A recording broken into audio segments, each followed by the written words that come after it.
ஒரு பாடலை பாடி நம் கர்த்தரை மகிமைப்படுத்துவோம். நன்றி நன்றி நன்றி என்று நாள்தோறும் பாடிடுவேன் என்கிறதான பாடலை பாடி நம் கர்த்தரை மகிமைப்படுத்துவோம். நன்றி நன்றி நன்றி என்று நாள்தோறும் பாடிடுவோம். நன்றி நன்றி நன்றி என்று நாள்தோறும் பாடிடுவோம். வல்லவரே நல்லவரே வல்லவரே நல்லவரே நன்றி நன்றி நன்றி என்று நாள்தோறும் பாடிடுவோம். நன்றி நன்றி நன்றி என்று நாள்தோறும் பாடிடுவோம். காண்பவரே காப்பவரே காண்பவரே காப்பவரே நன்றி நன்றி நன்றி என்று நாள்தோறும் பாடிடுவோம். நன்றி நன்றி நன்றி என்று நாள்தோறும் பாடிடுவோம். பாவங்களை போக்கிவிட்டே பாவங்களை போக்கிவிட்டே நன்றி நன்றி நன்றி என்று நாள்தோறும் பாடிடுவோம். நன்றி நன்றி நன்றி என்று நாள்தோறும் பாடிடுவோம். ஆவியினால் அபிஷேகம் செய்தீர் ஆவியினால் அபிஷேகம் செய்தீர் நன்றி நன்றி நன்றி என்று நாள்தோறும் பாடிடுவோம். நன்றி நன்றி நன்றி என்று நாள்தோறும் பாடிடுவோம். புது வாழ்வு எனக்கு தந்தே புது வாழ்வு எனக்கு தந்தே நன்றி நன்றி நன்றி என்று நாள்தோறும் பாடிடுவோம். நன்றி நன்றி நன்றி என்று நாள்தோறும் பாடிடுவோம். அல்லேலூயா அல்லேலூயா அல்லேலூயா அல்லேலூயா அல்லேலூயா அல்லேலூயா நன்றி நன்றி நன்றி என்று நாள்தோறும் பாடிடுவோம். நன்றி நன்றி நன்றி என்று நாள்தோறும் பாடிடுவோம். அல்லேலூயா. அப்படி நம் கண்களை மூடி தேவாதி தேவனை நோக்கி பார்த்து, ஆண்டவரே நாங்கள் உம்மை துதிக்கிறோம், உம்மை ஸ்தோத்தரிக்கிறோம். ஆண்டவரே நாங்கள் இருதயத்திலிருந்து உம்மை நோக்கி நாங்கள் துதிக்கிறோம். எங்கள் உள்ளத்தின் ஆழத்திலிருந்து ஆண்டவரை நாங்கள் மகிமைப்படுத்துகிறோம். ஆண்டவரே கல்வாரி நாயகனே உம்மை நாங்கள் நன்றியோடு கூட உம்மை துதிக்கிறோம். ஆண்டவரே எங்களுக்குரிய தேவனே எங்கள் இதயத்திலிருந்து நாங்கள் உம்மை மகிமைப்படுத்துகிறோம். எங்கள் இருதயத்திலிருந்து நாங்கள் உம்மை உயர்த்துகிறோம். ஆண்டவரே இந்த அருமையான இந்த வேளையில ஆண்டவரே நாங்கள் உம்மை நன்றியோடு கூட உம்மை துதிக்கிறோம், உம்மை ஸ்தோத்தரிக்கிறோம். ஆண்டவரே உம்மைக்கு ஸ்தோத்தரிக்கிறோம், உம்மை நாங்கள் ஸ்தோத்தரிக்கிறோம். நன்றி அல்லவரே நன்றி நிறைந்த உள்ளத்தோடு கூட ஆண்டவரே நாங்கள் உம்மை மகிமைப்படுத்துகிறோம். நன்றி நிறைந்த உள்ளத்தோடு கூட நாங்கள் உம்மை மகிமைப்படுத்துகிறோம். ஆண்டவரே ஹல்லேலூயா ஹல்லேலூயா. இயேசுவே நன்றி செலுத்துகிறோம். ஆண்டவரே நன்றி செலுத்துகிறோம். உள்ளத்தின் ஆழத்திலிருந்து நாங்கள் உம்மை பாடி மகிமைப்படுத்துகிறோம். உள்ளத்தின் ஆழத்திலிருந்து மகிமைப்படுத்துகிறோம். ஆண்டவரே எங்கள் இதயத்தை ஆள்பவரே உம்மை நாங்கள் நன்றியோடு கூட உம்மை துதிக்கிறோம், உம்மை ஸ்தோத்தரிக்கிறோம், உம்மை ஸ்தோத்தரிக்கிறோம், உம்மை ஸ்தோத்தரிக்கிறோம். ஆண்டவரே ஹல்லேலூயா ஹல்லேலூயா ஹல்லேலூயா. கல்வாரி நாயகனே கண்களில் நிறைந்தவரே கரம் பிடித்தவரே கைவிடா கண்மலையே கல்வாரி நாயகனே கண்களில் நிறைந்தவரே கரம் பிடித்தவரே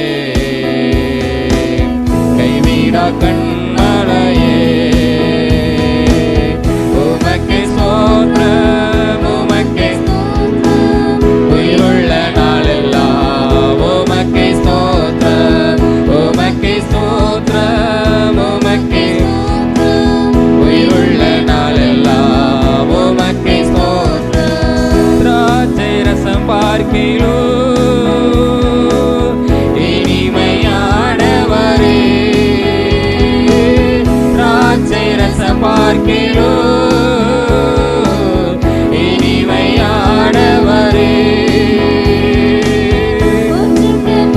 பலமே உலகெல்லாம் மனமே ஒற்றுண்ட பரிமளமே உலகெல்லாம் மனமே. உமக்கு ஸ்தோத்திரம் உமக்கு ஸ்தோத்திரம் உயிருள்ள நாளெல்லாம் உமக்கு ஸ்தோத்திரம் உமக்கு ஸ்தோத்திரம் உமக்கு ஸ்தோத்திரம் உயிருள்ள நாளெல்லாம் உமக்கு ஸ்தோத்திரம். கல்வாரி நாயகனே கண்களில் நிறைந்தவரே கரபிடித்தவரே கைவிடா கண்மலையே. கல்வாரி நாயகனே கண்களில் நிறைந்தவரே கரபிடித்தவரே கண்மலையே. உமக்கே உமக்கே ஸ்தோத்திரம் உமக்கே உயிருள்ள நாளெல்லாம் உமக்கே ஸ்தோத்திரம் உமக்கே ஸ்தோத்திரம் உயிருள்ள நாளெல்லாம் உமக்கே ஸ்தோத்திரம். இடக்கையால் தாங்குகிறீர் வலக்கையால் தழுவுகிறீர். இடக்கையால் தாங்குகிறீர் வலக்கையால் தழுவுகிறீர். எனக்கு உரியவரே இதயமாழ்பவரே எனக்கு உரியவரே இதயமாழ்பவரே. அவருக்கு உமக்கு ஸ்தோத்திரம் உமக்கு ஸ்தோத்திரம் உயிருள்ள நாளெல்லாம் உமக்கு ஸ்தோத்திரம் உமக்கு ஸ்தோத்திரம் உமக்கு உயிருள்ள நாளெல்லாம் உமக்கு ஸ்தோத்திரம். உம்மீது கொண்ட நேசம் அக்கினி ஜுவாலை என்றோ உம்மீது கொண்ட நேசம் அக்கினி ஜுவாலை என்றோ தண்ணீரும் வெள்ளங்களோ தணிக்க முடியாதையா. ஆமென். தண்ணீரும் வெள்ளங்களோ தணிக்க முடியாதையா. உமக்கு ஸ்தோத்திரம் உமக்கு ஸ்தோத்திரம் உயிருள்ள நாளெல்லாம் உமக்கு ஸ்தோத்திரம். ஆமென். உமக்கு ஸ்தோத்திரம் உமக்கு ஸ்தோத்திரம் உயிருள்ள நாளெல்லாம் உமக்கு ஸ்தோத்திரம் உமக்கு ஸ்தோத்திரம் உமக்கு ஸ்தோத்திரம் உயிருள்ள நாளெல்லாம் உமக்கு ஸ்தோத்திரம். ஹல்லேலூயா ஹல்லேலூயா. உமக்கே ஸ்தோத்திரம் ஆண்டவரே. உமக்கே நன்றி உமக்கே நன்றி ஆண்டவரே. அப்பா உமக்கே நன்றி உமக்கே ஸ்தோத்திரம். ஹல்லேலூயா. நம்முடைய இடக்கையினால எங்களை தாங்குகிறவர் அப்பா வலக்கரத்தினால எங்களை நடத்துகிறவர் அப்பா எங்களுக்கு உரியவர் நீர். எங்கள் இதயத்தை ஆளுகை செய்கிறவர் நீர். அப்பா இதயத்திலே வாசம் செய்கிற தேவன் நீர். உம்மை நாங்கள் வாழ்த்துகிறோம் உம்மை நாங்கள் உயர்த்துகிறோம் உம்மை நாங்கள் வணங்குகிறோம் உம்மை நாங்கள் போற்றுகிறோம் ஆண்டவரே.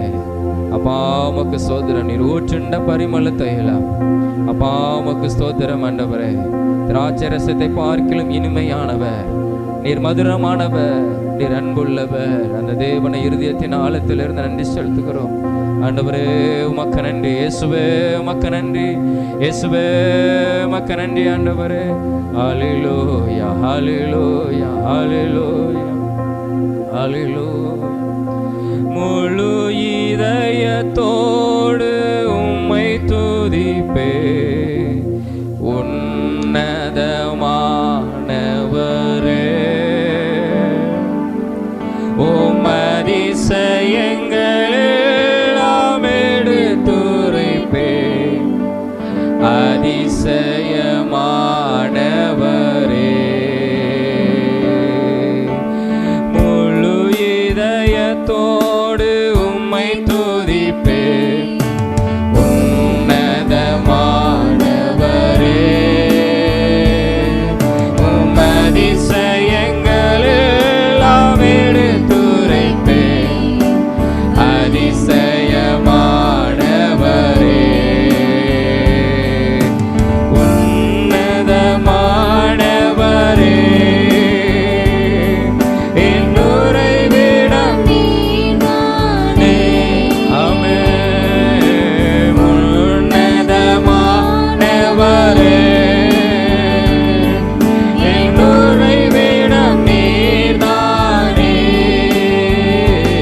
அப்பா உம்மை நாங்கள் உயர்த்துகிறோம்.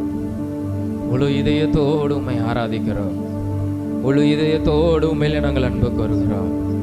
உள்ளத்தின் ஆழத்தில் இருந்து ஆண்டவரே, உதடுகளினால அல்ல ஆண்டவரே, உள்ளத்தின் ஆழத்திலிருந்து நாங்களும் மகிமைப்படுத்துகிறோம். நீர் மிகவும் நல்லவர், நீர் மிகவும் நல்லவர், நீர் உன்னதமான தேவா, நீர் உயர்ந்தவர் ஆண்டவரே. உம்மை நாங்கள் உயர்த்துகிறோம் அப்பா, உம்மை நாங்கள் வணங்குகிறோம், உம்மை நாங்கள் போற்றுகிறோம் ஆண்டவரே. நீர் உன்னதமான தேவனாய் இருக்கிறதற்காக ஆண்டவரே நாங்கள் முழு இதயத்தோடு கூட நாங்கள் உம்மை வணங்குகிறோம். நீரே போற்றுதலுக்குரியவர், நீரே துதிக்கு பாத்திர, நீரே கனத்துக்கு உரியவர். அந்த தேவனை நாங்கள் உயர்த்துகிறோம், அந்த தேவனை நாங்கள் மகிமைப்படுத்துகிறோம் ஆண்டவரே. உமக்கு நாங்கள் நன்றி செலுத்துகிறோம். தர்மையான இந்த ஆராதனை வேலைக்காய் உமக்கு நாங்கள் நன்றி செலுத்துகிறோம். இந்த நேரத்தில் ஆண்டவரே உம்மை உயர்த்தும்படியான கிருபைகளை கற்றுக் கொடுத்திரு. உமக்கு ஸ்தோத்திரம் அப்பா. உள்ளத்தின் ஆழத்திலிருந்து நாங்கள் உம்மை மகிமைப்படுத்தியிருக்கிறோம். நீர் இந்த இடத்துல கிரியை செய்கிற தேவனா, அற்புதங்களை செய்கிற தேவனா இருக்கிறதற்காக உமக்கு ஸ்தோத்திரம். தொடர்ந்து மீதியான ஒவ்வொரு பகுதியையும் ஆவியானவர் பொறுப்பெடுத்துக் கொள்ளும், ஆசீர்வதித்து தாரும். இயேசுவின் மூலம் ஜெபிக்கிறோம் ஜீவன் நல்ல பிதாவே, ஆமென், ஆமென், ஆமென்.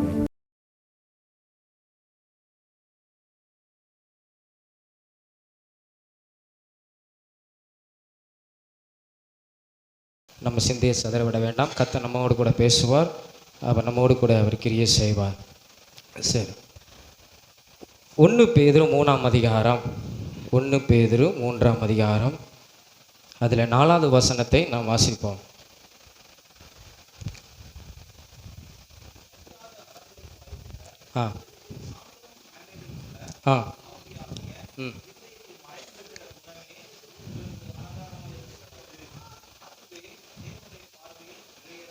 போதும். அழியாத அலங்கரிப்பாக இருக்கிற சாந்தமும் அமைதலும் உள்ள ஆவியாகிய இருதயத்தில் மறைந்திருக்கிற குணமே உங்களுக்கு அலங்காரமாக இருக்க கடவது, அது தேவனுடைய பார்வையில் விலையேற பெற்றது. ஆண்டவருடைய பார்வையில் எது விலையேற பெற்றதுன்னா, நம்முடைய இருதயத்திலே மறைந்திருக்கிற குணம். பொதுவாக நம்முடைய வாழ்க்கையில் இது ஒரு மனைவிக்காக சொல்லப்பட்டது. இது ஒரு கணவன் மனைவிக்காக பேசப்பட்ட ஒரு காரியம்.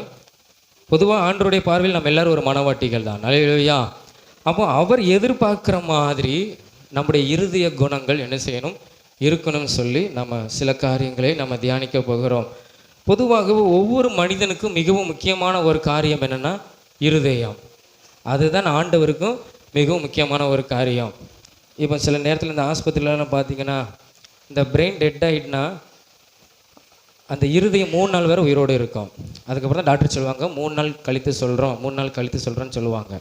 ஏன்னா கடைசியாக செயல் இழுக்கிறது என்னதுன்னா நம்முடைய இருதயம் தான். அப்போ இருதயம் ஒவ்வொரு மனிதனுக்கும் மிக முக்கியமான ஒரு காரியம். அப்போ அந்த இருதயத்தை தான் தேவன் என்ன செய்கிறார், பார்க்கிறார். அதுதான் அவருக்கு விலையேற பெற்றதாம். இருதயத்தில் இருக்கிற குணங்கள், அந்த சில காரியங்களை குறித்து நம்ம பார்க்க போகிறோம். ஏன்னா தேவன் சொல்லுகிறார், மனுஷன் முகத்தை பார்ப்பான், நான் என்ன செய்வேன், அவனுடைய இருதயத்தை பார்ப்பேன். வெளி தோற்றம் அல்ல, அழகு அல்ல, ஆமாம் அவன் எப்படி திடகாரத்தமாக இருக்கிறாங்கிறதுக்கு அல்ல, அவனுடைய இருதயத்தை தான் நான் என்ன செய்கிறேன், நான் பார்க்கிறேன். அந்த வசனத்தை நம்ம வாசிப்போமே. 1 சாமுவேல் 16ஆம் அதிகாரம் 7வது வசனத்தை நாம் வாசிப்போம். 1 சாமுவேல் 16ஆம் அதிகாரம் 7வது வசனம். கர்த்தர் சாமுவேலை நோக்கி, நீ இவனுடைய முகத்தையும் இவனுடைய சரீர வளர்ச்சியையும் பார்க்க வேண்டாம், நான் இவனை புறக்கணித்தேன், மனுஷன் பார்க்கிறபடி நான் பாரேன். மனுஷன் முகத்தை பார்ப்பான், கர்த்தரோ இருதயத்தை பார்க்கிறார் என்று கர்த்தர் ஒரு பெரிய ஊழியக்காரனுக்கே சொல்கிறார். அந்த ஊழியக்காரனே பார்க்குறான், இந்த மனுஷன் நல்லா இருக்கிறானே, நல்லா அழகாக இருக்கிறான், நல்ல திடகாரத்தமாக இருக்கிறான், கர்த்தர் இவனை தான் தேர்ந்தெடுத்திருப்பார்னு சொல்லி அவன் ஒரு இருதயம் அவன் ஒரு எண்ணம் வைத்திருந்தான். ஆனால் கர்த்தர் அவனோடு பேசுகிறார், நீ முகத்தை பார்க்காத, நான் அவனுடைய இருதயத்தை என்ன செய்கிறேன், நான் பார்க்கிறேன் அப்படின்னு சொல்லி ஆண்டவர் தாவீதை தேர்ந்தெடுத்தார். அவனுடைய சகோதரர்கள் எல்லாம் தாவீதை தேர்ந்தெடுத்தார்னு சொல்லி பார்க்கிறோம். அப்போ இருதயம் ஆண்டவருக்கு மிகவும் முக்கியமான காரியம். இருதயத்தில் அநேக காரியங்களை நம்ம வைக்க முடியும்.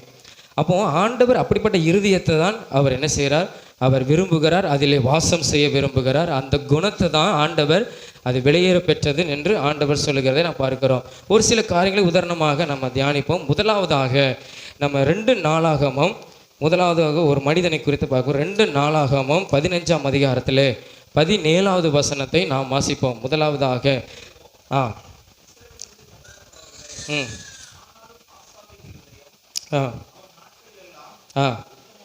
உத்தமமாக இருந்தது. முதலாவது ஒரு பாயிண்ட் என்னன்னா, படைத்த தெய்வத்துக்கு நம்ம இயேசுவுக்கு முன்பாக நம்முடைய இருதயம் எப்படி இருக்கணும்னா உத்தமமாக இருக்கணும். அதை ஆண்டவர் விரும்புகிறார். அது நல்ல ஒரு குணம். படைத்த தேவனுக்கு முன்பாக நம்முடைய இருதயம் எப்படி இருக்கணும்? உத்தமமாக இருக்கணும்.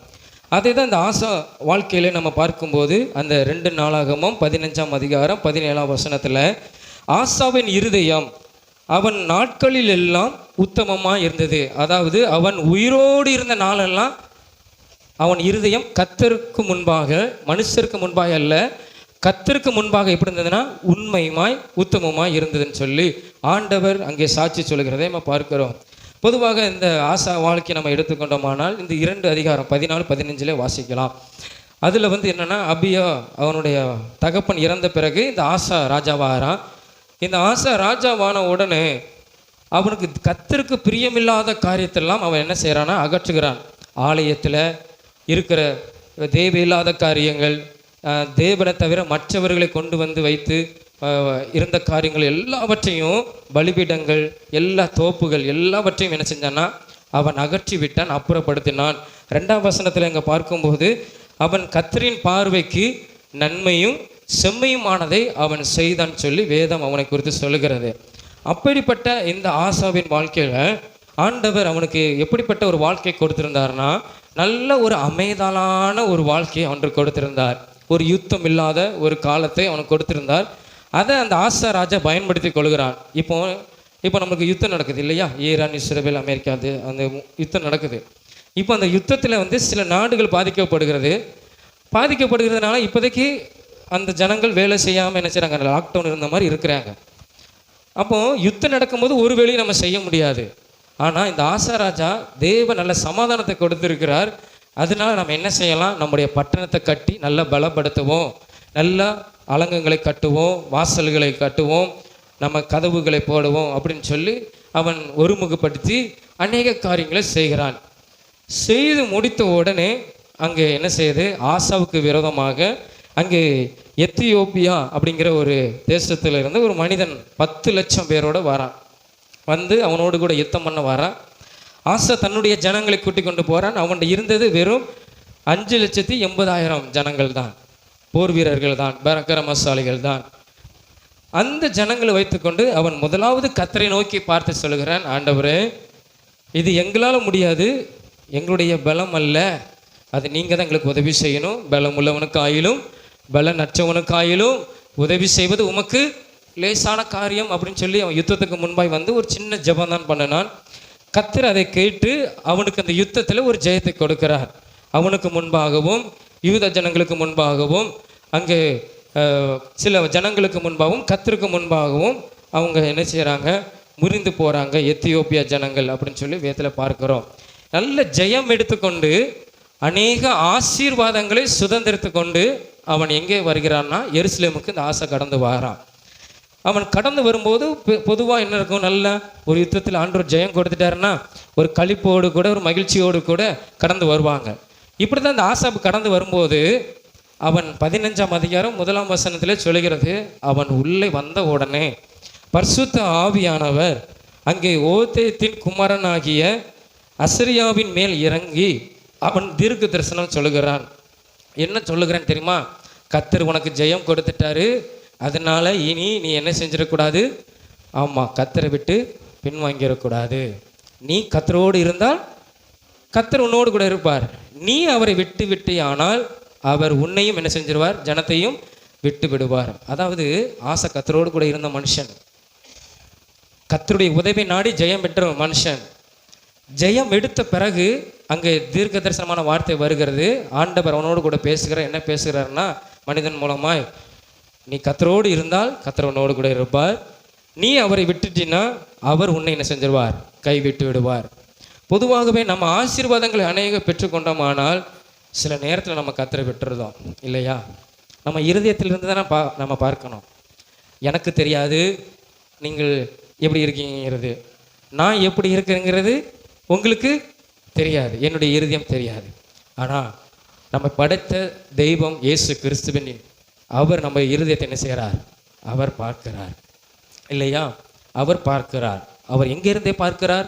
வேதம் சொல்லுகிறது அவர் தூரத்தில் இருந்து நம்மை அறிகிறாராம். சங்கீதத்திலே நாம் வாசிக்கிறோம் 44ஆம் அதிகாரத்திலே 20-21ஆம் வசனத்திலே நம்ம பார்க்கிறோம்.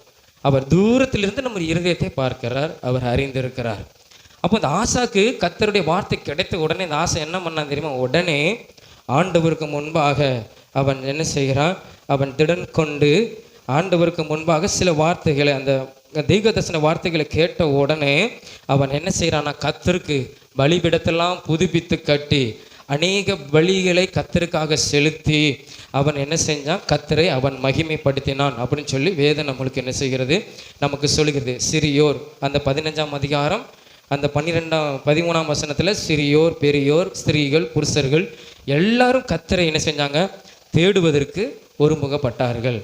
அப்போது அவனுடைய இருதயம் கர்த்தருக்கு முன்பாக எப்படி இருந்ததுன்னா உத்தமமாக இருந்தது. எல்லா மனிதர்களும் இப்போ நம்ம இந்த காலத்தில் இருக்கிறோம், எல்லாரும் கர்த்தருக்கு முன்பாக அது எப்படி சொல்கிறது? பெர்ஃபெக்டாக இருக்கணுங்கிறது இல்லை இல்லையா? ஒவ்வொரு நாளும் நம்ம என்ன செய்கிறோம்? சில நேரத்தில் நம்ம தவறுகிறோம். அதுக்கு தான் நம்ம படுக்கும்போது நம்ம நல்ல சிலவங்க தூங்கும் போது தான், அடிக்கடி சொல்லுவேன், தூங்கும் போது தான் பல காரியங்களை குறித்து சிந்திப்பாங்க. வெளியே இருக்கும்போது பகலெல்லாம் சிந்திக்க மாட்டாங்க. தூங்கும்போது தான் அநேக கருத்து குறித்து சிந்திப்பாங்க. நாளை தினத்துக்கு என்ன, பிள்ளையுடைய வாழ்க்கை காரியம் என்ன, என்ன செய்யணும், என்ன வேலை பார்க்கணும், என்ன வருமானத்துக்கு என்ன காரியம் செய்ய போயிடும், இவ்வளோ காரியங்கள் இருக்குது, இவ்வளோ தேவைகள் இருக்குது, நமக்கு இதெல்லாம் வேண்டியது இருக்குதுன்னு சொல்லி எல்லோரும் அநேகர் தூங்கும் போது தான் அநேக கருத்து குறித்து சிந்திப்பாங்க. அப்படி சிந்திக்கும் போது எந்த கருத்தை குறித்து சிந்திக்கணும்? ஆண்டவரே, உமக்கு பிரியமில்லாத காரியத்தை நான் செய்திருப்பானா, ஆண்டவரே என் பாவத்தை நீங்கள் மன்னிங்க, என் இருதயத்தை நீர் வாசம் செய்யணும். சில நேரத்தில் என் இருதயத்தில் நான் சில பாவத்தை செஞ்சேன், அந்த பாவத்தில் மன்னிங்கன்னு சொல்லி ஒவ்வொரு நாளும் ஆண்டவரத்தில் மன்னிப்பு கேட்கணும். மன்னிப்பு கேட்டோம் ஆனால் நம்ம கரெக்டாக என்ன செய்வோம்? அவருக்கு முன்பாக நம்ம என்ன செய்வோம்? இருப்போம். காலையில் எந்திக்கும் போது ஆண்டவர் புதிய கிருபையினாலே நம்மளை என்ன செய்வார்? தாங்குவார். காலைதோறும் உங்களுடைய கிருபை எனக்கு எப்படி இருக்கும்? புதிதாக இருக்கும். அப்போது இந்த ஆசா ஜெயம் பெற்று கர்த்தருடைய வார்த்தை கிடைத்த உடனே கர்த்தரை தேடுவதற்கு ஒருமுகப்பட்டு தன் இருதயத்தில் அவன் உத்தமம் உள்ள ஒரு மனுஷனாக இருந்தான். அது கர்த்தர் அவனை குறித்து என்ன செஞ்சார்? சாட்சி கொடுத்தார். தன்னுடைய இந்த நாட்களில் அவன் ஆலயத்தை விட்டு, நம்முடைய தேசத்தை விட்டு, அவன் அரண்மனையை விட்டு எல்லாவற்றையும் அகற்றினான். ஆனால் இந்த நாட்களில் நம்முடைய இருதயத்தில் இருக்கிற எல்லா அசுத்தமான காரியங்களை நாம் என்ன செய்யணும்னா அகற்ற வேண்டும். அல்லேலூயா, அல்லேலூயா. அதில் தான் ஆண்டவர் என்ன செய்கிறார்னா அதில் பிரியப்படுகிறார். அது ஒரு பெரிய ஒரு அலங்காரமான ஒரு குணம். அது ஒரு தேவனுக்கு பிடித்த, கர்த்தருக்கு பிடித்த, இயேசுவுக்கு பிடித்த நல்ல ஒரு இருதயமாய் நம்மளுக்கு என்ன செய்யும்? அது இருக்கும். அந்த இருதயம் கர்த்தருக்கு முன்பாக உத்தமமாக என்ன செய்யும்? இருக்கும். சில நேரத்தில் இப்போ நம்ம கணவன் மனைவியாக நம்ம இருக்கிறதுனால சில இளைஞர் இருக்கிறோம் இல்லையா? மனைவிக்கு நாம் என்ன செய்யணும்? நம்ம இருதயம் உண்மையாக இருக்கணும். புருஷர்களுக்கு நம்முடைய இருதயம் எப்படி இருக்கணும்? உண்மையாக இருக்கும். இது நம்முடைய இந்திய அரசாங்க சட்டத்தின்படி, சமுதாயத்தின்படி ஒரு காரியம் இல்லையா? அதே மாதிரி தான் நாம் கர்த்தருக்கு முன்பாக நம்ம மனவாட்டியே இருக்கிறதுனால கர்த்தருக்கு முன்பாக ஆண்டவரே என் இருதயத்திலே நீர் மாத்திரம்தான், உமக்கு முன்பாக நான் என்ன இப்படி இருப்பேன்? உத்தமமாக இருப்பேன். இயேசுவை தவிர வேறு எதையும் நம்ம என்ன செய்யக்கூடாதுன்னா புகழ்ந்துடக்கூடாது. இயேசுவை தவிர வேறு எதையும் நம்ம என்ன செஞ்சிடக்கூடாது? நம்ம இருதயத்தில் ஏற்றுக்கொண்டக்கூடாது. இயேசுவுக்கு தான் நம்ம நியமிக்கப்பட்டிருக்கிறோம். இயேசுவுக்கு நம்முடைய இருதயம் எப்படி இருக்கணும்னா உத்தமமாய் அவருக்கு முன்பாக நான் எப்படி இருக்கணும்? அது இருக்கணும். எப்படி ஒரு குடும்ப வாழ்க்கை மாதிரி தான் நம்ம வரப்போகிற ஆண்டவருக்கு முன்பாக நம்முடைய இருதயம் உத்தமமாக என்ன செய்யணும்? இருக்கணும். கர்த்தருக்கு ஆசா குறித்து சாட்சி சொல்லுகிறார். அவன் நாட்களில், அவன் உயிரோடு கூட இருந்த நாட்களில், ஆசா உயிரோடு கூட இருந்த நாட்களில் அவன் இருதயம் எப்படி இருந்ததுன்னா உத்தமமாக என்ன செஞ்சது? இருந்தது. அதே மாதிரி தான் படைத்த நம்முடைய இயேசுவுக்கு முன்பாக, நம்மளை உருவாக்கின இயேசுவுக்கு முன்பாக நம்முடைய இருதயம் எப்படி இருக்கணும்னா உத்தமமாக என்ன செய்யணும்? இருக்கணும். இயேசுவை தவிர வேறு எதையும் நம்ம சார்ந்திடக்கூடாது. சில நேரத்தில் சில பழக்க வழக்கங்கள் நம்ம இந்த சமுதாயத்தில் இருக்கிறதுனால சில பழக்க வழக்கங்கள் ஆண்டருக்கு பிரியமில்லாத காரியம் செஞ்சிடும், உள்ளே வந்துடும். உதாரணமாக நான் சொல்லுகிறேனே, நல்ல ஒரு ஃபங்க்ஷன் காரியமாக இருந்தாலும் சரி, நல்ல ஒரு நிகழ்ச்சியாக இருந்தாலும் சரி, அதில் நம்ம கர்த்தருக்கு முதலிடம் கொடுக்க வேண்டும். அல்லேலூயா. அதை நம்புகிறவங்க அல்லேலூயா சொல்லுங்கள் பார்ப்போம். அல்லேலூயா. எந்த காரியமாக இருந்தாலும் சரி, எனக்கு நல்ல ஞாபகம் இருக்குது. நான் ஊழியத்தில் இருக்கும்போது ஒரு பால் காப்பு வீட்டுக்கு போயிருந்தோம். பால் காப்பு நல்ல வசனம் எல்லாம் போர்டெல்லாம் எடுத்துகிட்டு போயிருந்தோம். போயிட்டுருக்கும்போது அந்த அந்த வீட்டில் வந்து அநேக காரியங்கள் அலங்கரிக்கப்பட்டிருந்துச்சு. பொறிச்சலனே எல்லா வீட்டிலும் கரெக்டாக இருப்பார். அவர் தான் ஜெபம் பண்ணணும். காரை விட்டு நான் இறங்க மாட்டேன்ட்டார். நீங்கள் அவ்வளோத்தையும் அவுக்கணும் அப்படின்னு சொல்லிட்டார். ஏன்னே இது வந்து குடும்பத்தாளுக்கு அப்படி நீ அவுத்தா தான் நான் வருவேன், இல்லைன்னா அப்படி நான் கார் எடுத்துகிட்டு போயிடுவேன் அப்படின்னாங்க. அவர் வந்து ரொம்ப அவர் மற்ற யாரெல்லாம் பார்க்கவே மாட்டார். எல்லாத்தையும் அவுத்தாங்க. மறுபடியும் உள்ளே வந்தார். உள்ளே வரும்போது அந்த டேபிளில் எனக்கு அப்போ தான் அந்த காரியம் தெரிஞ்சது, இவ்வளோ ரகசியம் இருக்குதான். அந்த டேபிளில் அழகான ஒரு கிண்ணம் இருந்துச்சு. அதில் வந்து குங்குமம், அந்த அது என்னது சந்தனம் இருந்தது. நம்ம எல்லோரும் சிலுவை போடுவோம். சரி, அந்த சந்தனம் எப்படி இருந்ததுன்னா இரத்த கலரில் மேலே இருந்துச்சு. நான் அவர் சொன்னார், இது தூக்கி தூர போட்டுட்டு இன்னொன்று கொண்டு வைங்க அப்படின்னாரு. ஏன்னா சில இயேசுவை அறிந்தவர்கள், இயேசுவை அறியாதவர்கள் இல்லை, இயேசுவை அறிந்தவர், இயேசுவை ஏற்றுக்கொண்டவங்க அதில் குங்குமம் லைட்டை போட்டு கிளக்கிடுவாங்களாம். ஏன்னா அது ஒரு சாஸ்திரமாக, என்ன சாஸ்திரம் நம்மளுக்கு தெரியாது. எனக்கு அவர் சொல்லி கொடுத்தது எனக்கு தெரியும். அதனால நான் சில காரியத்தில் போனால் அதை பார்ப்பேன்.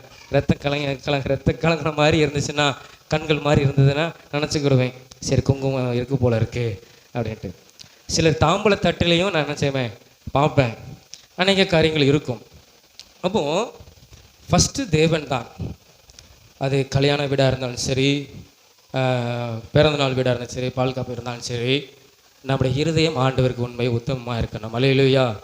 ஊழியக்காரங்களை ஏமாற்றலாம், வருகிற திருச்சபையாரை ஏமாற்றலாம், ஆனால் கர்த்தரை ஏமாற்றவே என்ன செய்ய முடியாது. அதை நாம் அறிந்து கொள்ள வேண்டும். நம்ம நினைக்கிறோம், நான் எதுக்கு படுக்கும்போது மன்னிப்பு கேளுங்க சொல்கிறேன்னா, நான் நினைக்கிறேன் உயிரோடு இருப்போமாங்கிறதே தெரியாது இல்லையா. பரலோகத்துக்கு போகணும், நம்ம அவருக்கு மனவாட்டியாய் நம்ம என்ன செய்யணும், அலங்கரிப்பாய், அவருக்கு விலையேற பெற்றதாய் நம்முடைய இருதயம் என்ன செய்யணும், இருக்கணும். அப்போ ஃபங்க்ஷனில் இதை செஞ்சு பாருங்கள், நல்ல சந்தோஷமாக நம்முடைய வாழ்க்கை என்ன செய்யும், சமாதானமாக இருக்கும். என்ன செய்யும், நம்ம வாழ்க்கை இருக்கும். அல்லேலூயா. எந்த ஃபங்க்ஷன் நடத்தினாலும் சரி, ஊழியக்காரங்களை ஏமாற்றலாம். ஊழியக்காரன் எனக்கெல்லாம் நான் பார்ப்பேன், வந்து தாமதத்தை தான் பார்ப்பேன், அப்புறம் இந்த இதெல்லாம் பார்ப்பேன். எனக்கு அவர் சொல்லிக் கொடுத்தது. இப்போ நம்ம ஒன்றும் செய்ய முடியாது, ஏன்னா அவர் சுவிசேஷக்கார். நம்ம பேர் வாங்கிப்பார். நம்ம பாஸ்டர்லாம் போக முடியாது, இல்லைன்னா சபைக்கு வரமாட்டோம் அப்படி இப்படிம்பாங்க. ஆனால் இப்போ அப்படிலாம் கிடையாது. டைரெக்டாக சொல்லிடணும், ஆண்டவர் தவறுன்னா தவறு. அதான் ஆசா ஜெயம் எடுத்து வந்த உடனே ஆண்டவர் வார்த்தை என்ன செஞ்சது, வெளிப்பட்டது. அந்த வசனத்தை வாசிப்போம். 15ஆம் அதிகாரம் அந்த 2வது வசனத்தை வாசிங்க பார்ப்போம். 2வது சத்தமாக வாசிங்க பார்ப்போம்.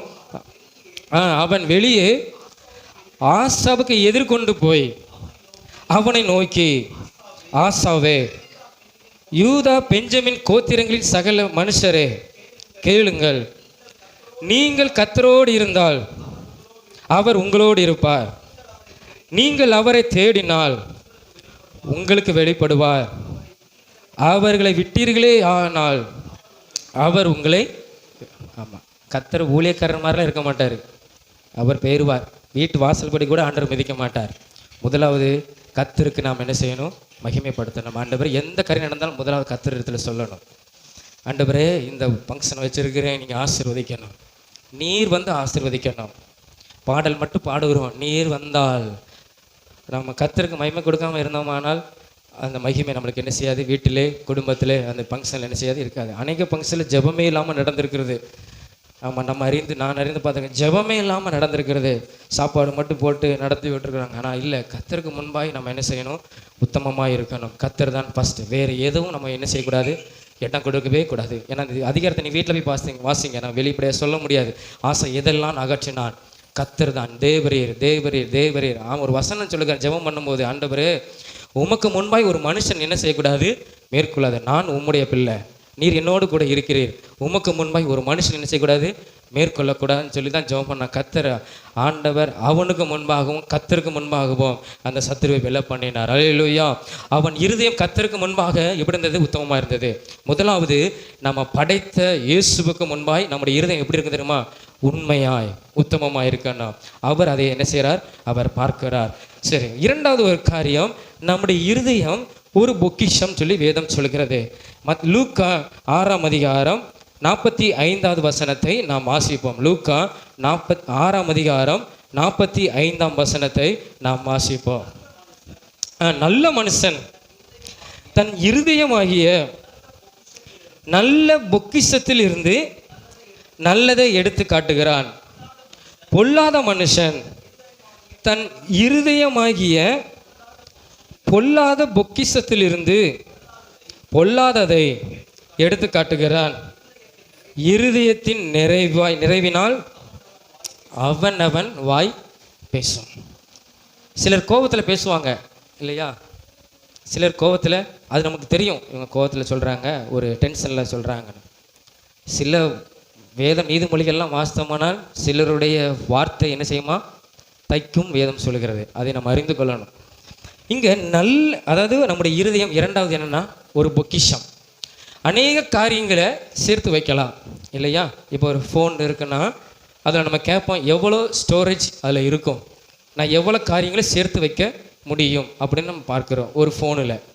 அதே மாதிரி தான் நம்முடைய இருதயம் இல்லையா. நம்ம சொல்லமில்ல, அந்த காலத்தில் நான் என் வாழ்க்கை எப்படி இருந்தது தெரியுமா அப்படின்னு சொல்லி நான் எப்படிலாம் வாழ்ந்தேன், என்னென்ன நண்பர்கள் எனக்கு இருந்தாங்க, அவங்களுடைய பேர் தெரியும், நம்ம என்ன படித்தோம் அப்படிங்கிறது கூட நம்மளுக்கு என்ன செய்யும் தெரியும். அநேக காரியங்கள் நம்ம இருதயம் என்ன செய்கிறது, ஆமாம் வைக்கிறது, சேமித்து வைக்கிறது, ஒரு பொக்கிஷம் மாதிரி. ஆனால் கர்த்தருக்கு முன்பாக நம்முடைய இருதயமாகிய பொக்கிஷம் எப்படின்னு தெரியுமா, அவருக்கு பிரியமுள்ள காரியத்தை நம்முடைய இருதயத்தில் என்ன செய்யணும், இருக்கணும். இப்போ ஒரு நபர் வராங்கன்னு வச்சுக்கோங்களேன், இவங்க கிட்ட போனால் ஒரு ஆறுதலான வார்த்தை பேசுவாங்க. இவங்க கிட்ட நமக்கு சில காரியத்தை பேசணும்னா நமக்கு ஆறுதலான வார்த்தை பேசுவாங்க, நமக்காக ஜெபமிடுவாங்க. இது நல்ல ஒரு பொக்கிஷமான ஒரு இருதயம் அது. அல்லேலூயா, அல்லேலூயா. ஒருவர் கண்டு ஒருவர் ஓடுறாங்கன்னா உங்களுடைய இருதயம் பொல்லாத, எப்பா இவங்கிட்ட பேசினா எதையாவது குறை சொல்லுவான், அப்படியே ஓடிடும், வேண்டாம். அப்போ நம்முடைய இருதயம் எப்படிப்பட்ட பொக்கிஷமாக இருக்கு தெரியுமா, நல்ல விஷயங்களை சொல்லுகிற ஒரு இருதயமாக என்ன செய்யணும், இருக்கணும். அநேகரை ஆறுதல் படுத்துகிற ஒரு இருதயமாக இருக்கணும் இல்லையா. இவங்க நம்ம மேலே அன்பு வைத்திருக்கிறாங்க, நமக்காக ஜெபிப்பாங்க அப்படிங்கிற ஒரு இருதயம் நம்மளுக்கு என்ன செய்யணும், இருக்கணும் இல்லையா. நம்முடைய இருதயம் எங்கே இருக்குதோ, அந்த பொக்கிஷம் எங்கே இருக்குதோ நம்முடைய இருதயம் எங்கே இருக்குமா. ஆமாம், இப்போ நம்ம வீட்டில் ஒரு நல்ல நகை வச்சுருக்கோம், ரேட்டில் 1.5 லட்சம் இல்லையா, ஒரு பவுன் 1.5 லட்சம். இப்போ வீட்டில் வச்சு என்ன செய்வோம், எல்லாத்தையும் பூட்டி, பீரோல் சாவியை பூட்டி, அதுக்கு ஒரு ஏதோ ஒரு இதில் ஒழிச்சு வச்சுட்டு, பெட்ரூம் பூட்டி அந்த சாவி ஒரு இடத்துல எழுதி வச்சுட்டு, ஆமாம் வீட்டை பூட்டி சாவி எட்டு வந்துடுவோம் இல்லையா. காரணம் என்ன, நம்ம இருதயம் எங்கே இருக்குது, அந்த பொக்கிஷத்துக்குள்ளே இருக்குது இல்லையா. அதே மாதிரி தான் சில நேரத்தில் நல்ல காரியங்களை நாம் சிந்திப்போமானால் நம்முடைய இருதயம் நல்ல காரியங்களை வெளிப்படுத்தும். பொல்லாத காரியம் நம்முடைய இருதயத்தில் இருக்குமானால், அதை நம்ம நோக்குவோமானால், நம்முடைய இருதயத்தை அதில் வைப்போமானால் பொல்லாத காரியம் என்ன செய்யும், வெளிப்படும். ஏன்னா வேதம் சொல்லுகிறது மனுஷனுடைய இருதயம் எப்படிப்பட்டது, திருக்குள்ளதுன்னு வேதம் சொல்லுகிறது. அதாவது எப்படினாலும் என்ன செய்யும், நேற்று ஒன்று சொன்னால் இன்றைக்கி ஒன்று சொல்கிறாங்கப்பா அப்படின்னு என்ன செய்யும், மாறும். அப்படி இருக்கக்கூடாது. நல்ல பொக்கிஷத்தில் நல்ல காரியத்தை தேவனுடைய அன்பினால் நிறைந்து மற்றவர்களை ஆறுதல் படுத்தி நம்ம ஆதாயப்படுத்துறவர்களாக நம்முடைய இருதயம் என்ன செய்யணும், இருக்கணும் இல்லையா. அப்போது நம்ம மற்ற விஷயங்களை, தேவையில்லாத விஷயங்களை மற்ற மனிதரிடத்துலையோ நம்ம என்ன செய்யக்கூடாது, வெளிப்படுத்தக்கூடாது. அதற்கு நம்ம ஆண்டவரிடத்தில் இந்த கிருபை கேட்கணும். நம்ம எல்லோரும் மனுஷர்கள் தான் இல்லையா. யாரும் இதை கோபப்படுத்தினா நம்ம டென்ஷனில் பேசுவோம் இல்லையா. அதுக்குன்னு கெட்ட வார்த்தை பேசிடக்கூடாது, அவங்களுக்கு தெரியும் அது நம்மளுக்கு என்ன வார்த்தைன்னு. அப்போது நம்ம என்ன செய்யணும்னா, ஆண்டவரிடத்தில், ஆண்டவரே என் இருதயமாக்கிய பொக்கிஷத்தில் ஆண்டவரே நல்ல விசேஷங்களை எனக்கு என்ன செய்யுங்க, நல்ல காரியத்தை வைங்க. நான் வேதத்தை படிக்கிறேன், இந்த வேதத்தில் உள்ள மகத்துவங்கள் என் இருதயத்தில் என்ன செய்யட்டும், இருக்கட்டும். இந்த வேதத்து நிமித்தமாக உங்களுடைய அன்பை உணர்கிறேன், அந்த அன்பு என் இருதயத்தை என்ன செய்யட்டும், என் பொக்கிஷத்துக்குள்ள அது நிரம்பட்டும், மற்ற மனிதர்களுக்கு அது ஆசீர்வாதமாக என்ன செய்யட்டும் இருக்கட்டும் சொல்லி அங்கே பார்க்கிறோம். ஏன்னா இது ஆண்டவர் இயேசு கிறிஸ்து சொன்ன வார்த்தை. நல்ல மரத்தில் தான் நல்ல கனி கிடைக்கும். கெட்ட மரத்தில் எப்படிப்பட்ட கனி கிடைக்கும்? கெட்ட கனி என்ன செய்யுமா கிடைக்கும்னு சொல்லி ஆண்டவர் சொல்லுகிறார் உதாரணமாக. அதுக்கப்புறம் தான் ஆண்டவர் சொல்கிறார், நல்ல இருதயம் அந்த நல்ல வார்த்தைகளை அவனுடைய வாயிலிருந்து என்ன செய்யுமா புறப்படும் சொல்லி. அப்போது நம்ம என்ன செய்யணும்? நம்ம இருதயத்தில் அதில் நம்ம என்ன செய்யணும்? கவனமாக என்ன செய்யணும்? இருக்கணும். எல்லாருக்கும் புரியுதா நான் சொல்லுகிறது? நான் ரொம்ப போக மாட்டேன், அந்த வசனத்தை அப்படியே தான் சொல்லுவேன், அவ்வளோதான். மற்ற கதைகளுக்கெல்லாம் போக மாட்டேன். ஏன்னா அது முக்கியம். உங்கள் இருதயம் எப்படிப்பட்டது? ஆமாம், அது ஆண்டவருக்கு முன்பாக என்ன செய்யணும்? இருக்கணும். எனக்கு தெரியாது, ஆனால் ஆண்டவர் அதை என்ன செய்கிறார்? பார்க்கிறார். அப்போ மத்திய 6ஆம் அதிகாரம் 21ஆம் வசனத்தில் நான் பார்க்கும்போது, உங்கள் பொக்கிஷம் எங்கே இருக்குதோ அங்கே உங்கள் இருதயம் என்ன செய்யும்? இருக்கும். நம்முடைய பொக்கிஷம் கர்த்தருக்குள்ளே இருந்ததுன்னா நம்ம கர்த்தரோடு கூட என்ன செய்வோம்? நடப்போம். மூன்றாவது ஒரு காரியம், நம்முடைய இருதயத்தில் இருந்து கர்த்தரை துதித்து பாட வேண்டுமா? எபேசியர் எடுங்க. எபேசியர் புதிய ஏற்பாட்டில் எபேசியர் 5ஆம் அதிகாரம் 19வது வசனத்தை வாசிப்போம். எபேசியர் 5ஆம் அதிகாரம் 19வது வசனம். புதிய ஏற்பாட்டில் 268வது பக்கத்தில். இதிலிருந்து தெரிகிறது நீங்கள் வேதத்தை நன்றாக படிக்கிறீர்கள். சரி, எடுத்துட்டிங்களா? புதிய ஏற்பாட்டில் 268வது பக்கம். இது கொஞ்சம் சின்ன அதிகாரால கொஞ்சம் அப்படி கலாத்திர பக்கம் போயிடும். சங்கீதங்களினாலும் கீர்த்தனைகளினாலும் ஞான பாட்டுகளினாலும் ஒருவருக்கொருவர் புத்தி சொல்லிக்கொண்டு உங்கள் இருதயத்தில் கர்த்தரை பாடி கீர்த்தனை பண்ணணுமா? எப்படி பாடி கீர்த்தனை பண்ணணும்? கர்த்தரை பாடி. எங்கிருந்து? இருதயத்தில் இருந்து. உணர்ந்ததை அனுபவத்தில் சொல்கிறானே. இப்போ நம்ம வேதத்தெல்லாம் படிக்கிறோம். படித்து முடிச்சுட்டு நீங்கள் உங்கள் இருதயத்திலிருந்து கர்த்தரை பாடுங்களேன். இப்போ இந்த பாட்டு எடுத்துக்கிறோமே, தேனினி மயிலும் இயேசுவின் நாமம் திவ்ய மதுரமாமே. பாடுறதுக்கு ராகம் போட்டு பாடுறதுக்கு நல்லா இருக்கும். நல்லா மெட்டு கொடுத்து நல்லா மியூசிக்கு கொஞ்சம் சரியாக போடலை, ஆனால் மியூசிக் சரியாக போடுறோமோ இல்லையோ அதை உணர்ந்து தேனினி மயிலும் இயேசுவின் நாமம். அவர் நாமம் எப்படிப்பட்டது? வல்லமை உள்ளது. அவருடைய நாமம் எப்படிப்பட்டது? உயர்ந்தது. அதை இருதயத்திலிருந்து உணரணும். சில பாடல்கள் சிலருக்கு கண்ணீர் கொண்டு வந்துடும், சில பாடல்கள் சிலருக்கு முகமலர்ச்சி கொண்டு வரும். பார்த்துருக்கீங்களா? அதெல்லாம் நான் அனுபவத்தை சொல்கிறேன். ஆமாம், அது எங்கேருந்து பாடும்போது தெரியுமா? இருதயத்திலேருந்து பாடும்போது. இருதயத்தில் பாடும்போது தான், ஏன்னா இருதயத்தில் சொல்லியிருக்கேன், பொக்கிஷம் மாதிரி அநேக காரியங்களை உள்ளே இருக்குது. அதில் துக்கமும் இருக்கும், கவலையும் இருக்கும், மகிழ்ச்சி இருக்கும். சில பாடல் நம்மளை என்ன செய்யும்? உடைக்கும். எதை உடைக்கும் தெரியுமா? இருதயத்தை. கண்ணீர் வரும். அப்போ இதயம் உடைந்து கண்ணீர் வருதுன்னா மனம் திரும்பிடுவான். அவன் மனம் திரும்பிடுவான். ஆண்டவர் உடைக்கிறாருன்னா அவனை உணர்த்துகிறார்னு அர்த்தம். ஆண்டவர் கிரியை செய்ய போகிறாருன்னு அர்த்தம். இன்னொன்று, பாடும்போது அடி முகத்தில் ஒரு சிரிப்பு, ஒரு புன்னகை வருதுன்னா ஆண்டவர் அவன் வாழ்க்கையில் ஒரு பெரிய காரியங்களை செய்திருக்கிறான்னு அர்த்தம். ஆண்டவர் அவன் வாழ்க்கையில் அந்த வரிகளின் படி ஆண்டவர் வாழ்க்கையில் அற்புதங்களை செய்திருக்கிறாருன்னு அர்த்தம். அப்போது அந்த இருதயத்தில் இருந்து நம்ம கர்த்தரை துதித்து பாடும்போது தான் இந்த அனுபவங்களை பெற்றுக்கொள்ள முடியும். அதுக்கப்புறம் தான் நம்ம அபிஷேகங்களும் பெற்றுக்கொள்ள முடியும். உணர்வில் கைத்தட்ட தோணும், வாய்களை திறந்து பாட முடியும். இது எங்கே இருந்து வரும்னா இருதயத்திலிருந்து கர்த்தரை உயர்த்தும் போது. அல்லேலூயா, அல்லேலூயா. ஆராதனையெல்லாம் யாருமே இருக்க மாட்டாங்க இல்லையா? கொஞ்சம் பேர் தான் இருப்பாங்க. நான் அதை பற்றி ஒன்றுமே சொல்ல மாட்டேன். அது உங்களுக்கு கர்த்தருக்குள்ளே காரியம், எனக்கு உங்களுக்கு நல்ல. நாங்கள் பாடல் எடுக்கும்போது சும்மா வந்து இந்த இடத்துக்கு வந்துட்டு தான் பாடல், இந்த பாட்டு எடு அந்த பாட்டு எடுலாம் கிடையாது. பாடுறதுக்கு முன்னாடி இன்றைக்கி எடுத்த பாடல் அவ்வளோமே என்னதுன்னா இருதயத்தில் இருந்து தான். யார் எத்தனை பேர் நீங்கள் அதை கவனிச்சிங்க? பாடல் அவ்வளோ பாதி இருதயத்திலிருந்து வந்திருக்கோம். உள்ளது அப்பாவும் அதான் பாடினாங்க, அன்புக்கு ஒரு உள்ளத்திலிருந்து நினச்சவேன். அது இன்னைக்கு பாடல் எல்லாமே அதுதான். இந்த வார்த்தை எனக்கு எப்பயுமே வந்துருச்சு, எடுத்து வச்சதான். அப்போ அதுக்கு தகுந்த மாதிரி அந்த பாடல் எடுக்கிறோம், ஜோம் பண்ணுக்கிறோம். ஆண்டவரே, எனக்கு கீபோர்டெல்லாம் போட தெரியாது, எனக்கு அந்த தாளந்தை தாரும், எனக்கு பாடலுக்கு குரல் தாளந்துகள் எனக்கு தாரும். நான் பாடும்போது உம்முடைய பரலோகத்தின் மகிமை பிரசனம் இறங்கி வரணும். ஒவ்வொரு நாளும் நான் ஜெபம் பண்ண வேண்டியது தனி ஜெபத்தில். ஏன்னா அந்த பிரசனம், அதுக்கு நீங்கள் வந்து பிரசனத்தை நிரம்புறலைங்கிறது எனக்கு தெரியாது. ஆண்டவர் என்ன நிரப்புகிறார் அவரை பிரசன்னத்தினால. அது உணர்ந்து பாடும்போது தான் அவங்கவுங்களே கர்த்தர் நிரப்புகிறார். அப்போனா கர்த்தர் அவங்களோடு கூட இடைப்படுகிறார்னு அர்த்தம். அப்போ நம்ம ஆலயத்துக்கு வரும்போது நம்ம ஒன்று ஜெர்மன்ட்டு வரணும், ஆண்டவரே இன்னைக்கு நான் போகிறேன், எனக்கு என்ன வார்த்தை பேசுவீங்க, எனக்கு அநேக காரியங்கள் இருக்குதுங்கிறது உனக்கு தெரியும், நீங்கள் எனக்கு பேசுங்க, உண்மை நான் துதிக்க போகிறேன், பாடல் மூலமாக என்னோட கூட இடைப்படுங்க, உங்களுடைய பிரசன்னம் என்னை ஆளுகை செய்யட்டும். சிறு பிள்ளைகள் வசனம் சொல்லுவாங்க, அந்த வசனம் என் உள்ளத்தில் பேசட்டும். இதையெல்லாம் நம்ம ஜெபித்துட்டு வந்தோமானால் அந்த காரியத்தை செஞ்சு பாருங்க, கர்த்தர் நிச்சயமாக உங்கள் உள்ளத்தில் உணர்த்துவார். அல்லேலூயா, அல்லேலூயா. அப்போ கர்த்தரை இருதயத்திலிருந்து பாடும்போது இந்த அனுபவங்களை நம்மளுக்கு என்ன செய்யும், கிடைக்கும். ஆண்டவர் ஒரு வார்த்தை சொல்கிறாரு பாருங்களேன், அதை எடுங்க. மத்தேயு, நம்ம எல்லாம் தெரிந்தான ஒரு வார்த்தை அடிக்கடி சொல்லுவோம். மத்தேயு 15ஆம் அதிகாரம் 8வது வசனத்தை வாசிப்போம். மத்தேயு 15ஆம் அதிகாரம் 8வது வசனம்.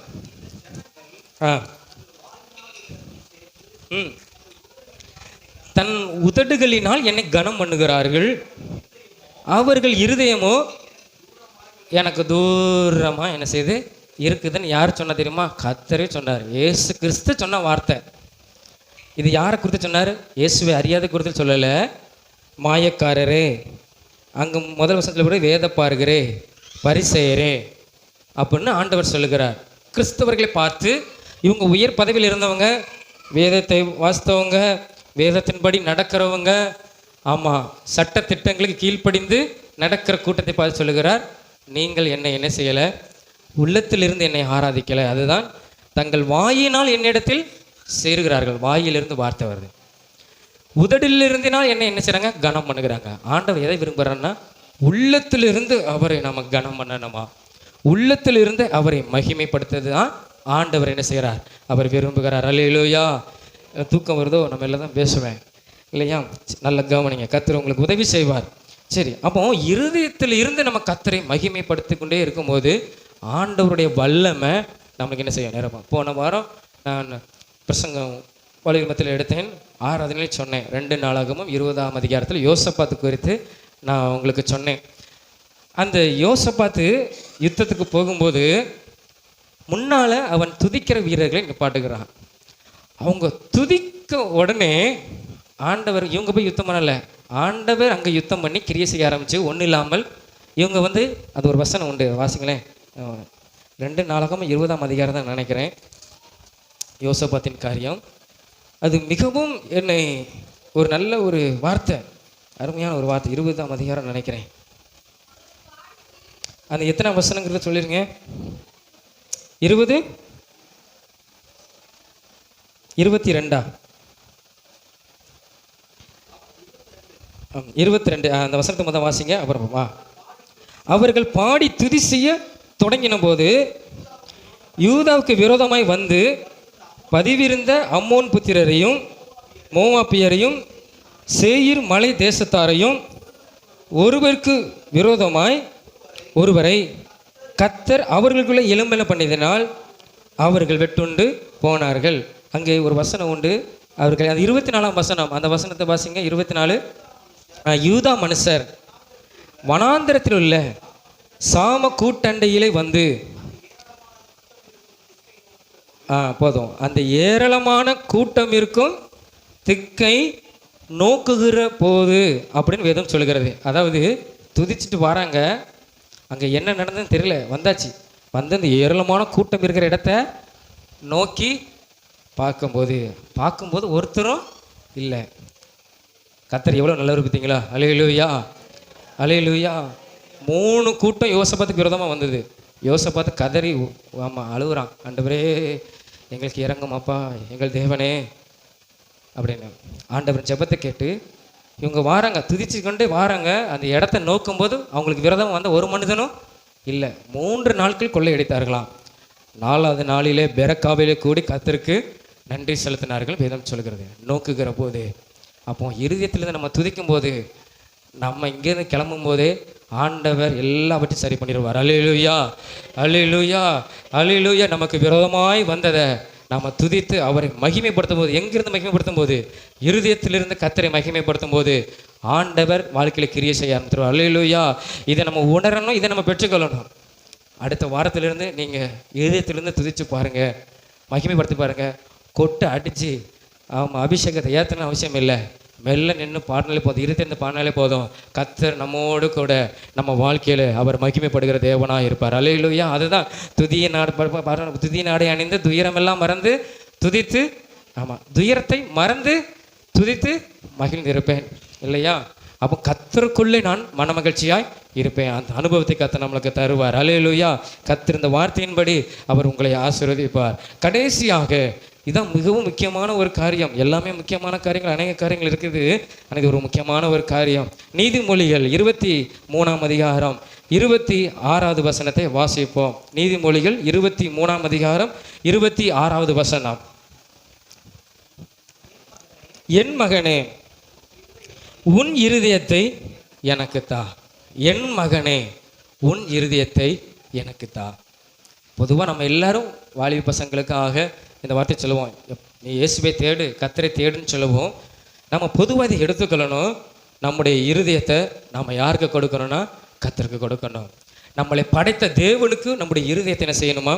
கொடுக்கணும் அப்படின்னு வேதம் நம்மளுக்கு என்ன செய்கிறது சொல்கிறது. ஆண்டவர் கேட்குறார், உன் இருதயத்தை எனக்கு தா, நான் அதில் வாசம் பண்ண விரும்புகிறேன், அதில் குடியிருக்க நான் விரும்புகிறேன்.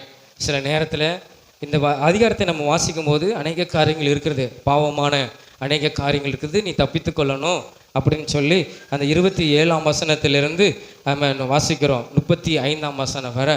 அப்போது நம்முடைய இருதயம் ஒருவேளை தேவனுக்கு பிரியமில்லாத காரியம் இருந்ததுன்னா, தேவனுக்கு பிரியமில்லாத காரியத்தை செய்திருந்ததுன்னா, இந்த நேரத்தில் ஆண்டவரே என்னுடைய குறைகளை மன்னியும், என் பாவத்தை நீங்கள் மன்னியும், என் இருதயத்தை உமக்கு தருகிறேன், என் இருதயத்தில் நீங்கள் வாசம் செய்யணும். அல்லேலூயா, அல்லேலூயா. அது ஒரு மகிமையான ஒரு ஆலயம், கர்த்தர் வாசம் செய்கிற ஒரு இடம், அதிலே தங்கியிருக்கிறவர், இதிலே இன்றைக்கும் அவர் தங்கியிருக்க விரும்புகிற தெய்வம். அந்த இருதயத்தை அவர் நம்ம இடத்துல என்ன செய்கிறார்? அவர் கேட்குறார். அப்போது நம்ம இருதயத்திலிருந்து நம்ம மனம் திரும்பணும். சில நேரத்தில் நம்மளுக்கு தான் தெரியும், நான் எதில் குறைவுபட்டிருக்கிறேன், எதில் நான் வீழ்ந்திருக்கிறேன், எந்த பாவத்துக்கு நான் அடிமைப்பட்டிருக்கிறேங்கிறது நமக்கு நம்முடைய இருதயத்துக்கு தான் தெரியும். ஆண்டவருக்கு தெரியும், மற்றவர்கள் தெரியாமல் இருக்கலாம். ஆண்டவருக்கு தெரியும், ஆண்டவரே என் இருதயத்தை உமக்கு தருகிறேன், என் இருதயத்தை இருக்கிற பாவம் அசுத்தங்கள் எல்லாம் நீங்கள் சுத்திக்கிறீங்க, என் இருதயத்தை நான் தருகிறேன் அப்பா அப்படின்னு சொல்லும்போது ஆண்டவர் அதை எப்படி நம்ம உணர்ந்து கொள்ள முடியும்னா, ஆண்டவர் எதை எதிர்பார்க்கிறார்னா, அந்த மத்தேயு அந்த ஒரு வசனத்தை வாசித்து முடிச்சிடும். மத்தேயு 13ஆம் அதிகாரம் 15வது வசனத்தை வாசிங்க. மத்தேயு 13:15.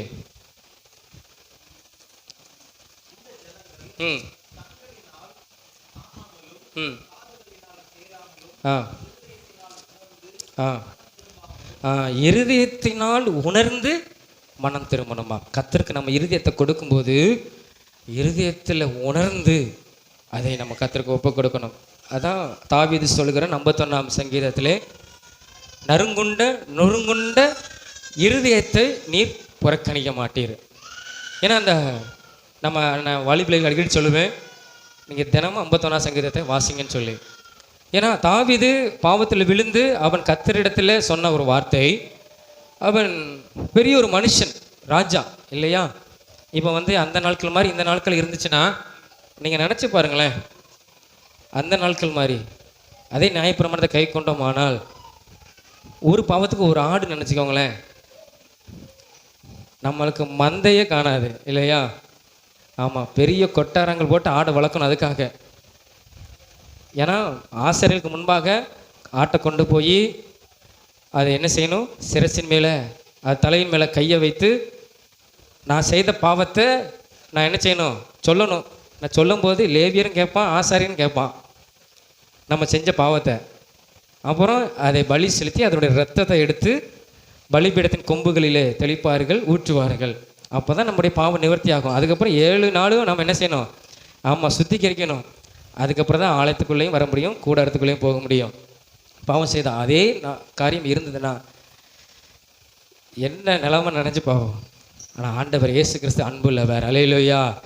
உன் இருதயத்தை மட்டும் கூடு, உன் பாவத்தையெல்லாம் நான் மன்னிப்பேன். அவருடைய இரத்தம் நம்மளை சுத்திகரிக்கும், நம்முடைய இருதயத்தை பரிசுத்தமாக்கும். அப்போ தாவீது சொல்லுகிறான், ஆண்டவரே பலியில் நீர் பிரியப்படுகிற தேவன் அல்ல. ஏன்னா நான் பலி செலுத்த முடியும், என்கிட்ட ஆயிரக்கணக்கான ஆடுகள் மாடுகள் இருக்குது. ஆனால் நீர் எதை விரும்புகிறீர் தெரியுமா? என்னுடைய நொறுங்குண்ட ஆவியை, அல்லேலூயா. பாவத்தினால நொறுங்குண்டு, ஆண்டவரே இப்படிப்பட்ட பாவம் நான் செய்துட்டேன், நான் என்ன செய்யணும் வழி தெரியாமல் இருக்கிறேன், அப்படி ஒரு அங்கலாய்ப்பு, அந்த இதை தான் ஆண்டவர் விரும்புகிறேன்னு சொல்லி தாவீது அனுபவத்தில் எழுதியிருக்கிறான். அப்போ நம்மளும் என்ன செய்யணுமா, அது உணர்வு இருந்ததுன்னா கர்த்தர் பரிசுத்த ஆவியானவர் உங்களோட கூட இருக்கிறான்னு அர்த்தம். உணர்வு இல்லைன்னா கர்த்தரும் ஆவியானவர் உங்களோடு கூட இல்லைன்னு அர்த்தம். ஒரு பாவம் நம்ம செஞ்சுட்டோம்னு வச்சுக்கோங்களேன், அதுக்குன்னு போய் செஞ்சிடாங்க என்ன இருக்காரு இல்லையான்னு இல்லை, நம்ம செஞ்சிடக்கூடாது. அந்த தவறான பாதையில் சில இடத்துல போகும்போது ஆண்டவர் உணர்த்துவார். இருதயம் படப்படன்னு இருக்கும், இது தேவனுக்கு பிரியமில்லாத காரியம் அப்படின்னு ஒரு உணர்த்துதல். ஆண்டவர் டேரெக்டாக வந்து அந்த தீர்க்கதரிசி மாதிரி ஆசா இடத்துல டேரெக்டாக வந்து பேசுன மாதிரி அப்படிலாம் இருக்காது. ஒரு உணர்வு நம்மளுக்குள்ள என்ன செய்யும் இருக்கும், இது செய்யக்கூடாது, இது ஒரு பாவங்கிறது நம்மளுக்கு ஆண்டவர் நல்ல நன்மை தீமை அறித்தக்கதான அறிவு ஆண்டவர் கொடுத்துருக்கிறார். அந்த உணர்வு இருக்கும். அதே மாரி செஞ்சிட்டோம்னா இருதயம் எப்படி இருக்குன்னா படன்னு தேவனுக்கு விரோதமாக அந்த காரியத்தை செஞ்சுட்டேனே, உங்களால் ஆராதிக்க முடியாது. நம்ம ஏதாவது ஒரு காரியம் செஞ்சிட்டோம்னா உங்களால் ஆராதிக்கவே முடியாது, வேதத்தை படிக்கவே முடியாது. அந்த மன்னிப்பு ஆண்ட இடத்துல உட்காந்து கதறி அழுது ஒப்பு கொடுத்த பிறகு தான் வேதத்தை நம்ம படிக்க அந்த இருதயம் என்ன செய்யணும், ஒத்துழைக்கும். சொல்ல போனால் சொல்லுவாங்கள்ல, எப்பா ட்ரீட்மெண்ட் ஒத்துழைக்க மாட்டேங்கி, ஒத்துழைச்சா தான் ஏதாவது செய்ய முடியும். அது அழுது புரண்ட பிறகு தான். ஏன்னா தாவீதம் மாதிரி ஒரு கொடூரமான ஒரு மனிதன் என்ன செய்யலை கிடையாது. ஆண்டவருக்கு இருதயத்துக்கு ஏற்ற ஒரு மனுஷன் தான். அவனை மாதிரி ஒரு கொடூரமான ஒரு மனுஷன் என்ன செய்யுது கிடையாது இல்லையா. அவன் எவ்வளோ ஒரு பாவம் தான் கொலை செய்தான் இல்லையா, எவ்வளோ துணிகரமான ஒரு பாவம். ஒரு அப்பாவி ஒரு மனுஷன், ராஜாவை காப்பாற்றுறதுக்காக அரண்மனையில் படுத்து கிடந்த ஒரு மனுஷன். நீர் இப்படி இருக்கும்போது யுத்த களத்தில் ஜனங்களாம் இருக்காங்களே, நான் எப்படி தூங்க முடியும்னா ஊரியா அப்பேற்பட்ட மனுஷனை கொன்னான் இந்த தாவீது, எல்லாத்தையும் அபகரித்தான். ஆனால் அப்படிப்பட்ட மனுஷனுக்கு எப்படி சொல்லுகிறான்னா, என் நொறுங்குண்ட ஆவியை தான் என்ன செய்வீர், புறக்கணிக்க மாட்டீர், என் பலி செலுத்தினா நீ என் பாவத்தை மன்னிக்க மாட்டீர், நான் நொறுங்குண்டு வந்திருக்கிறேன் ஆண்டவரே மன்னின்னு சொல்லி அவன் என்ன செஞ்சான், அவன் விழுந்தான். நம்ம அந்த காரியத்தை நம்ம அதில் பார்க்குற சாமுவேலில் எப்படி கிடந்தான், முகம் கூப்புற ராஜவசம் தடுத்திருந்தாலும் எப்படி கிடந்தான், முகம் குப்புற விழுந்து கிடந்தான். தீர்க்கதரிசி சொல்லுகிறான், என்னப்பா 7 நாள் கிடந்தியே, இப்போ உட்காந்து எண்ணெய் தேய்ச்சி நல்லா சாப்பிட்டுட்டு இருக்கேன்னு கேட்கும்போது, இனிமேல் எனக்கு கிடைக்க போகிறது இல்லை, நான் தான் அதே இடத்துக்கு போகணும். ஆனாலும் கத்தரை விட்டு பின்வாங்கலை. அவன் மனங்கசந்து அழுதான், அவனுடைய இருதயத்தை கத்தருக்கு கொடுத்தான். ஆண்டவர் கடைசி சாட்சி சொல்லுகிறார், என் இருதயத்துக்கு ஏற்றவன் தாவீது, என்னுடைய விருப்பத்தின்படி எல்லாம் செய்வான். அதே மாதிரி ஆண்டவர் எதிர்பார்க்கிறார். நாம் ஆண்டவர் என் பாவத்தை மன்னியும் அப்படின்னு சொல்கிறது இல்லை, அதை உணர்ந்து ஆண்டவர் சொல்லுகிறார் மத்தேயு 13:15 இருதயத்தில் உணர்ந்து ஆண்டவரே என் பாவத்தை மன்னியும். ஆண்டவர் அதை ஒருபோதும் அந்த இருதயத்தை புறக்கணிக்க மாட்டார். கடைசியாக நம்முடைய இருதயம் கத்திற்கு என்ன செய்யணும், கொடுக்க வேண்டும். அதற்காக தான் ஆண்டவர் ரத்தம் சிந்தினார். அந்த லென்த்து நாட்களில் நம்ம கடைப்பிடிக்கிறாங்க இல்லையா, நிறைய பேர் கடைப்பிடிக்கிறாங்க. அந்த லென்த்து நாட்களில் நம்ம நினச்சி பாருங்கள், அவர் எப்படி அடிப்பட்டார், எதற்காக அடிக்கப்பட்டார், நம்முடைய பாவத்துக்காக.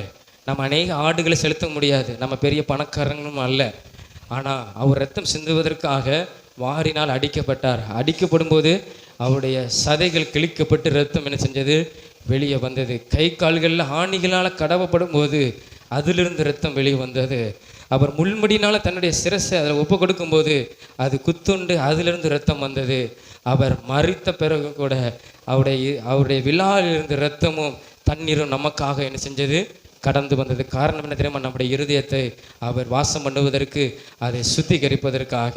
அல்லேலூயா அல்லேலூயா. நாம் எல்லாரும் முழங்கால் படிட்டு நம்ம ஜெபம் பண்ண போகிறோம். நம்முடைய இருதயத்தை குறித்து நம்ம பார்த்தோம். பொதுவாக இந்த உலகத்தில் இருதயம் மிகவும் முக்கியமான ஒரு காரியம். இருதயத்தில் ஏதாவது ஒரு கோளாறு வந்ததுன்னா எவ்வளோ பெரிய பிரச்சனை தெரியுமா. ஆனால் ஆண்டவருக்கு விரோதமாய் அந்த இருதயம் இருந்தோமானால் ஒன்றும் இல்லை. ஆண்டவரே என் இருதயத்தை உமக்கு ஒப்பு கொடுக்கிறேன். ஆசா தன் இருதயத்தை அவன் நாட்கள் முழுவதும் வேதம் சொல்கிறது, அவன் உயிரோடு இருந்த நாளெல்லாம் கர்த்தருக்கு முன்பாய் உத்தமமாக இருந்தது. அதில் ஒரு காரியம் உண்டு. ஆசா தன்னுடைய தாயாரை ஒரு ராஜாத்தி மாதிரி வச்சிருந்தான், நல்ல ஒரு மகிமையான இடத்துல வச்சிருந்தான். அந்த தாயானவள் தவறான காரியத்துக்கு அவள் உள்ள வச்சிருந்ததுனால, அரண்மனைக்குள்ள வச்சிருந்ததுனால அதையும் அகற்றி போட்டான், தன் தாயாரையும் அந்த இடத்தை விட்டு, அந்த ஸ்தானத்தை விட்டு அப்புறப்படுத்தினான். அதான் கர்த்தர் சொல்கிறார், ஆசா உயிரோடு இருந்த நாளெல்லாம் அவன் இருதயம் உத்தமமாக இருந்தது. ஆண்டவரே, என் அம்மா தான், என் அம்மாவை அதில் இருக்கட்டும் அப்படின்னு சொல்லலை, எல்லாம் அகற்றினான். சில நேரத்தில் நம்முடைய குடும்பத்துக்காக சில காரியங்களை நாம் செய்கிறோமா? அவங்க என்ன நினைப்பாங்க, என் தாயார் என்ன நினைப்பாங்க, எங்கள் அப்பா என்ன நினைப்பாங்க, என் சகோதரிகள் என்ன நினைப்பாங்க, என் சகோதரர்கள் என்ன நினைப்பாங்க, என்னோடு கூட அருகில் இருக்கிறவங்க என்ன நினைப்பாங்க. இந்த காரியத்தை நான் செஞ்சிடறேன். செய்கிறதுக்கு முன்னால் மன்னிப்பு வேற கேட்போம், ஆண்டவரே மன்னிச்சுக்கோங்க, இதை செய்கிறேன்.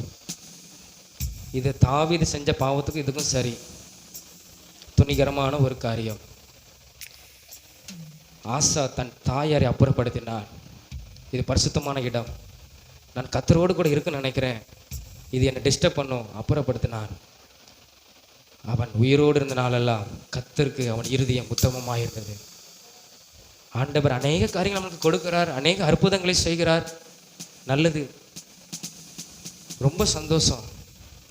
நாம கர்த்தருக்காக என்ன செஞ்சோம்? இந்த உலகத்தில் ஆயுசு 70 வருஷம் சொல்லுகிறது, பலத்தின் மிகுதி 80 வருஷம். 70 தாண்டிட்டோம்னா என்ன அறிவு இருக்குங்கிறது தெரியாது, குழந்தை மாதிரி ஆயிடுவோம். அதுக்குள்ளே நம்ம கர்த்தருக்கு சரியாக இருக்கணும். அப்பா உமக்கு ஸ்தோத்திரம். எல்லாரும் இருதயத்தில் உணர்ந்து நம்ம ஜெபம் பண்ண போகிறோம். எல்லாரும் இருதயத்தில் உணர்ந்து, ஆண்டவர் சொல்லியிருக்கிற உதடு இல்லைல்ல, வாயினால அல்ல, உன் இருதயத்தில் உணர்ந்து நீ உன் இருதயத்தை எனக்கு தா. அப்பா உமக்கு ஸ்தோத்திரம் ஆண்டவரே. ஆண்டவரே உமக்கு ஸ்தோத்திரம். மற்றவர்கள் என்ன நினைப்பாங்கன்னு சொல்லி சில காரியத்தை நான் செய்யக்கூடாது. அந்த பாவத்தெல்லாம் மன்னிங்கப்பா. ஆண்டவரே, நான் நொறுங்குண்டு வந்திருக்கிறேன், என் இருதயத்தை நொறுங்குண்ட இருதயமாய் மாற்றுகிறேன். ஆண்டவரே, எவ்வளோ பெரிய பாவம் ஆண்டவரே, உம்மிடத்தில் மன்னிப்பு கேட்டு இந்த பாவத்தை செய்கிறேன். எவ்வளோ பெரிய ஆண்டவரே கொடூரமான ஒரு காரியம். என் இருதயத்தை மன்னி. நம்ம எல்லாரும் தேவனுக்கு முன்பாக நம்ம எல்லாம் சரின்னு சொல்லலை, இவங்க உத்தமனாக இருக்காங்க, இவங்க உத்தமன் அப்படின்னு சொல்லலை. எல்லாருமே சில நேரத்தில் தவறுகிறோம், சில காரியத்தை தேவனுக்கு விரோதமான காரியத்தை செய்கிறோம். ஆண்டவரே, என் இருதயத்தில் நீங்கள் வரணும், என் இருதயத்தை நீங்கள் சுத்திகரிங்க, என் இருதயத்தை நீங்கள் பரிசுத்தமாக்குங்க, என் இருதயத்தில் நீங்கள் வாசம் செய்யணும். ஆண்டவரே, உங்களுடைய சத்தம் என் இருதயத்திலிருந்து கேட்கணும்.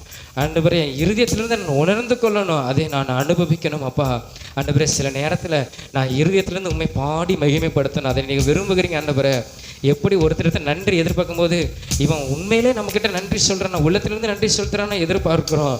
ஆனால் கர்த்தர் எவ்வளவு எதிர்பார்ப்பார். ஆண்டவரே, என் உள்ளத்திலிருந்து இருதயத்திலிருந்து நான் உண்மை பாடி மகிமைப்படுத்துவேன். இனி வரும் நாட்களில் என் தனி ஜெபத்தினாலும் சரி, ஆண்டவரே கர்த்தருடைய ஆலயத்தினாலும் சரி, நான் இருதயத்திலிருந்து உண்மை நான் மகிமைப்படுத்துவேன், என் இருதயத்திலிருந்து நான் உண்மை கனப்படுத்துவேன். ஆண்டவரே, அதை நீங்கள் விரும்புகிறீங்க, அதை நான் செய்வேன். ஆண்டவரே, ஆண்டவரே, என் இருதயம் ஒரு பொக்கிஷம். ஆண்டவரே, இந்த பொக்கிஷத்தில் நல்ல காரியத்தை நான் வைத்திருப்பேன்.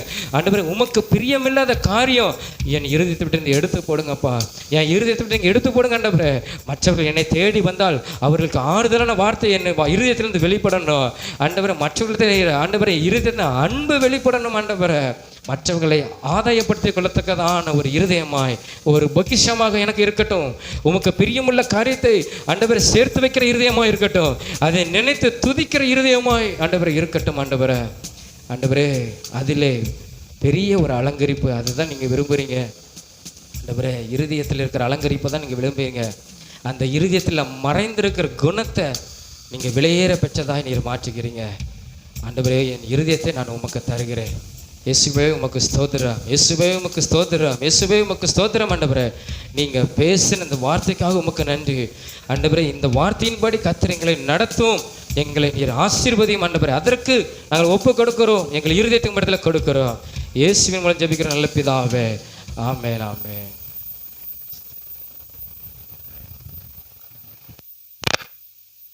அப்படி எல்லா எளிமையப்போ நல்ல ஒரு செய்தியை நாம் கேட்டோம். அல்லேலூயா. ஆண்டவரே, நம்முடைய இருதயத்திலே அல்லேலூயா ஸ்தோத்திரம் மறைந்திருக்கிற கோணம்ங்கிறதுல ஆரம்பித்து நம்முடைய இருதயம் எப்படி இருக்கணும். ஆசானுடைய இருதயம் கர்த்தருக்கு முன்பாக அது உத்தமமாக இருந்தது. அல்லேலூயா. தேவனுக்கு பிரியமாக இருந்தது. அல்லேலூயா. தேவன் நம்முடைய இருதயத்தை பார்க்குறார். அல்லேலூயா ஸ்தோத்திரம். மனுஷன் முகத்தை பார்க்குறான், ஆனால் தேவன் நம்முடைய இருதயத்தை பார்க்குறான்.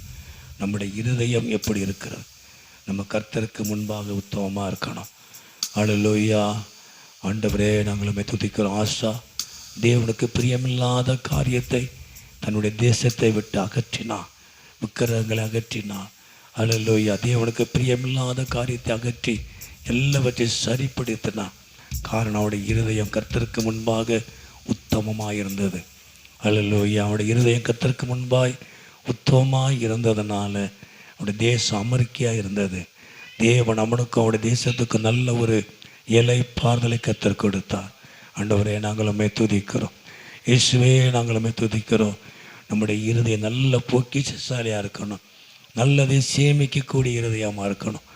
அல்லேலூயா. நம்முடைய இருதயத்தில் நல்லதை சேமிக்கக்கூடிய அவருடைய வார்த்தைகள், அவருடைய அன்பு, அவருடைய காரியங்கள், அவருடைய சோத்திரம், ஆறுதல் எல்லாம் நம்முடைய இருதயத்தில் இருக்கும் பொழுது நல்ல பொக்கிஷமாக இருக்கிற நம்முடைய இருதயம் நல்ல பொக்கிஷமாக இருக்கிற நல்லதை சேமித்து இருக்கும் பொழுது அதை மற்றவர்களுக்கு அதை வெளிப்படுத்த முடியும். நம்முடைய இருதயத்தின் நிறைவு தான் வாய் பேசும். நம்முடைய இருதயம் சரியாக இருந்தால் சரியானதே பேசும். அல்லேலூயா. நம்முடைய இருதயம் தேவ அன்பனால் நிரப்பப்பட்டு இருந்தால் தேவ அன்பு நமக்குள்ள இருந்து வெளிப்படும், தேவ வார்த்தை நமக்குள்ள இருந்து வெளிப்படும். அல்லேலூயா. பொல்லாத இருதயம் அல்ல, நல்ல இருதயம், நல்ல பொக்கிஷம். ஆண்டவரே, நாங்களுமே துதிக்கிறோம். நல்ல பொக்கிஷம், நல்லதை சேமிக்கக்கூடிய இருதயமாக இருக்கணும். நம்முடைய இருதயம் கர்த்தர் பாடணும், கீர்த்தனம் பண்ணணும், முழு இருதயத்தோடு தேவனை துதிக்கணும், தேவனை ஆராதிக்கணும். அல்லேலூயா.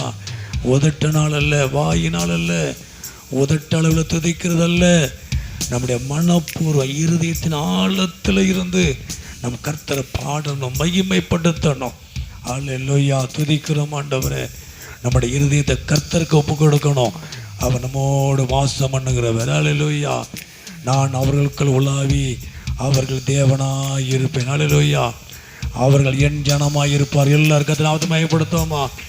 நான் அவர்களுக்குள்ளே உலாவி அவர்கள் தேவனாய் இருப்பேன், அவர்கள் என் ஜனமாய் இருப்பார்கள்.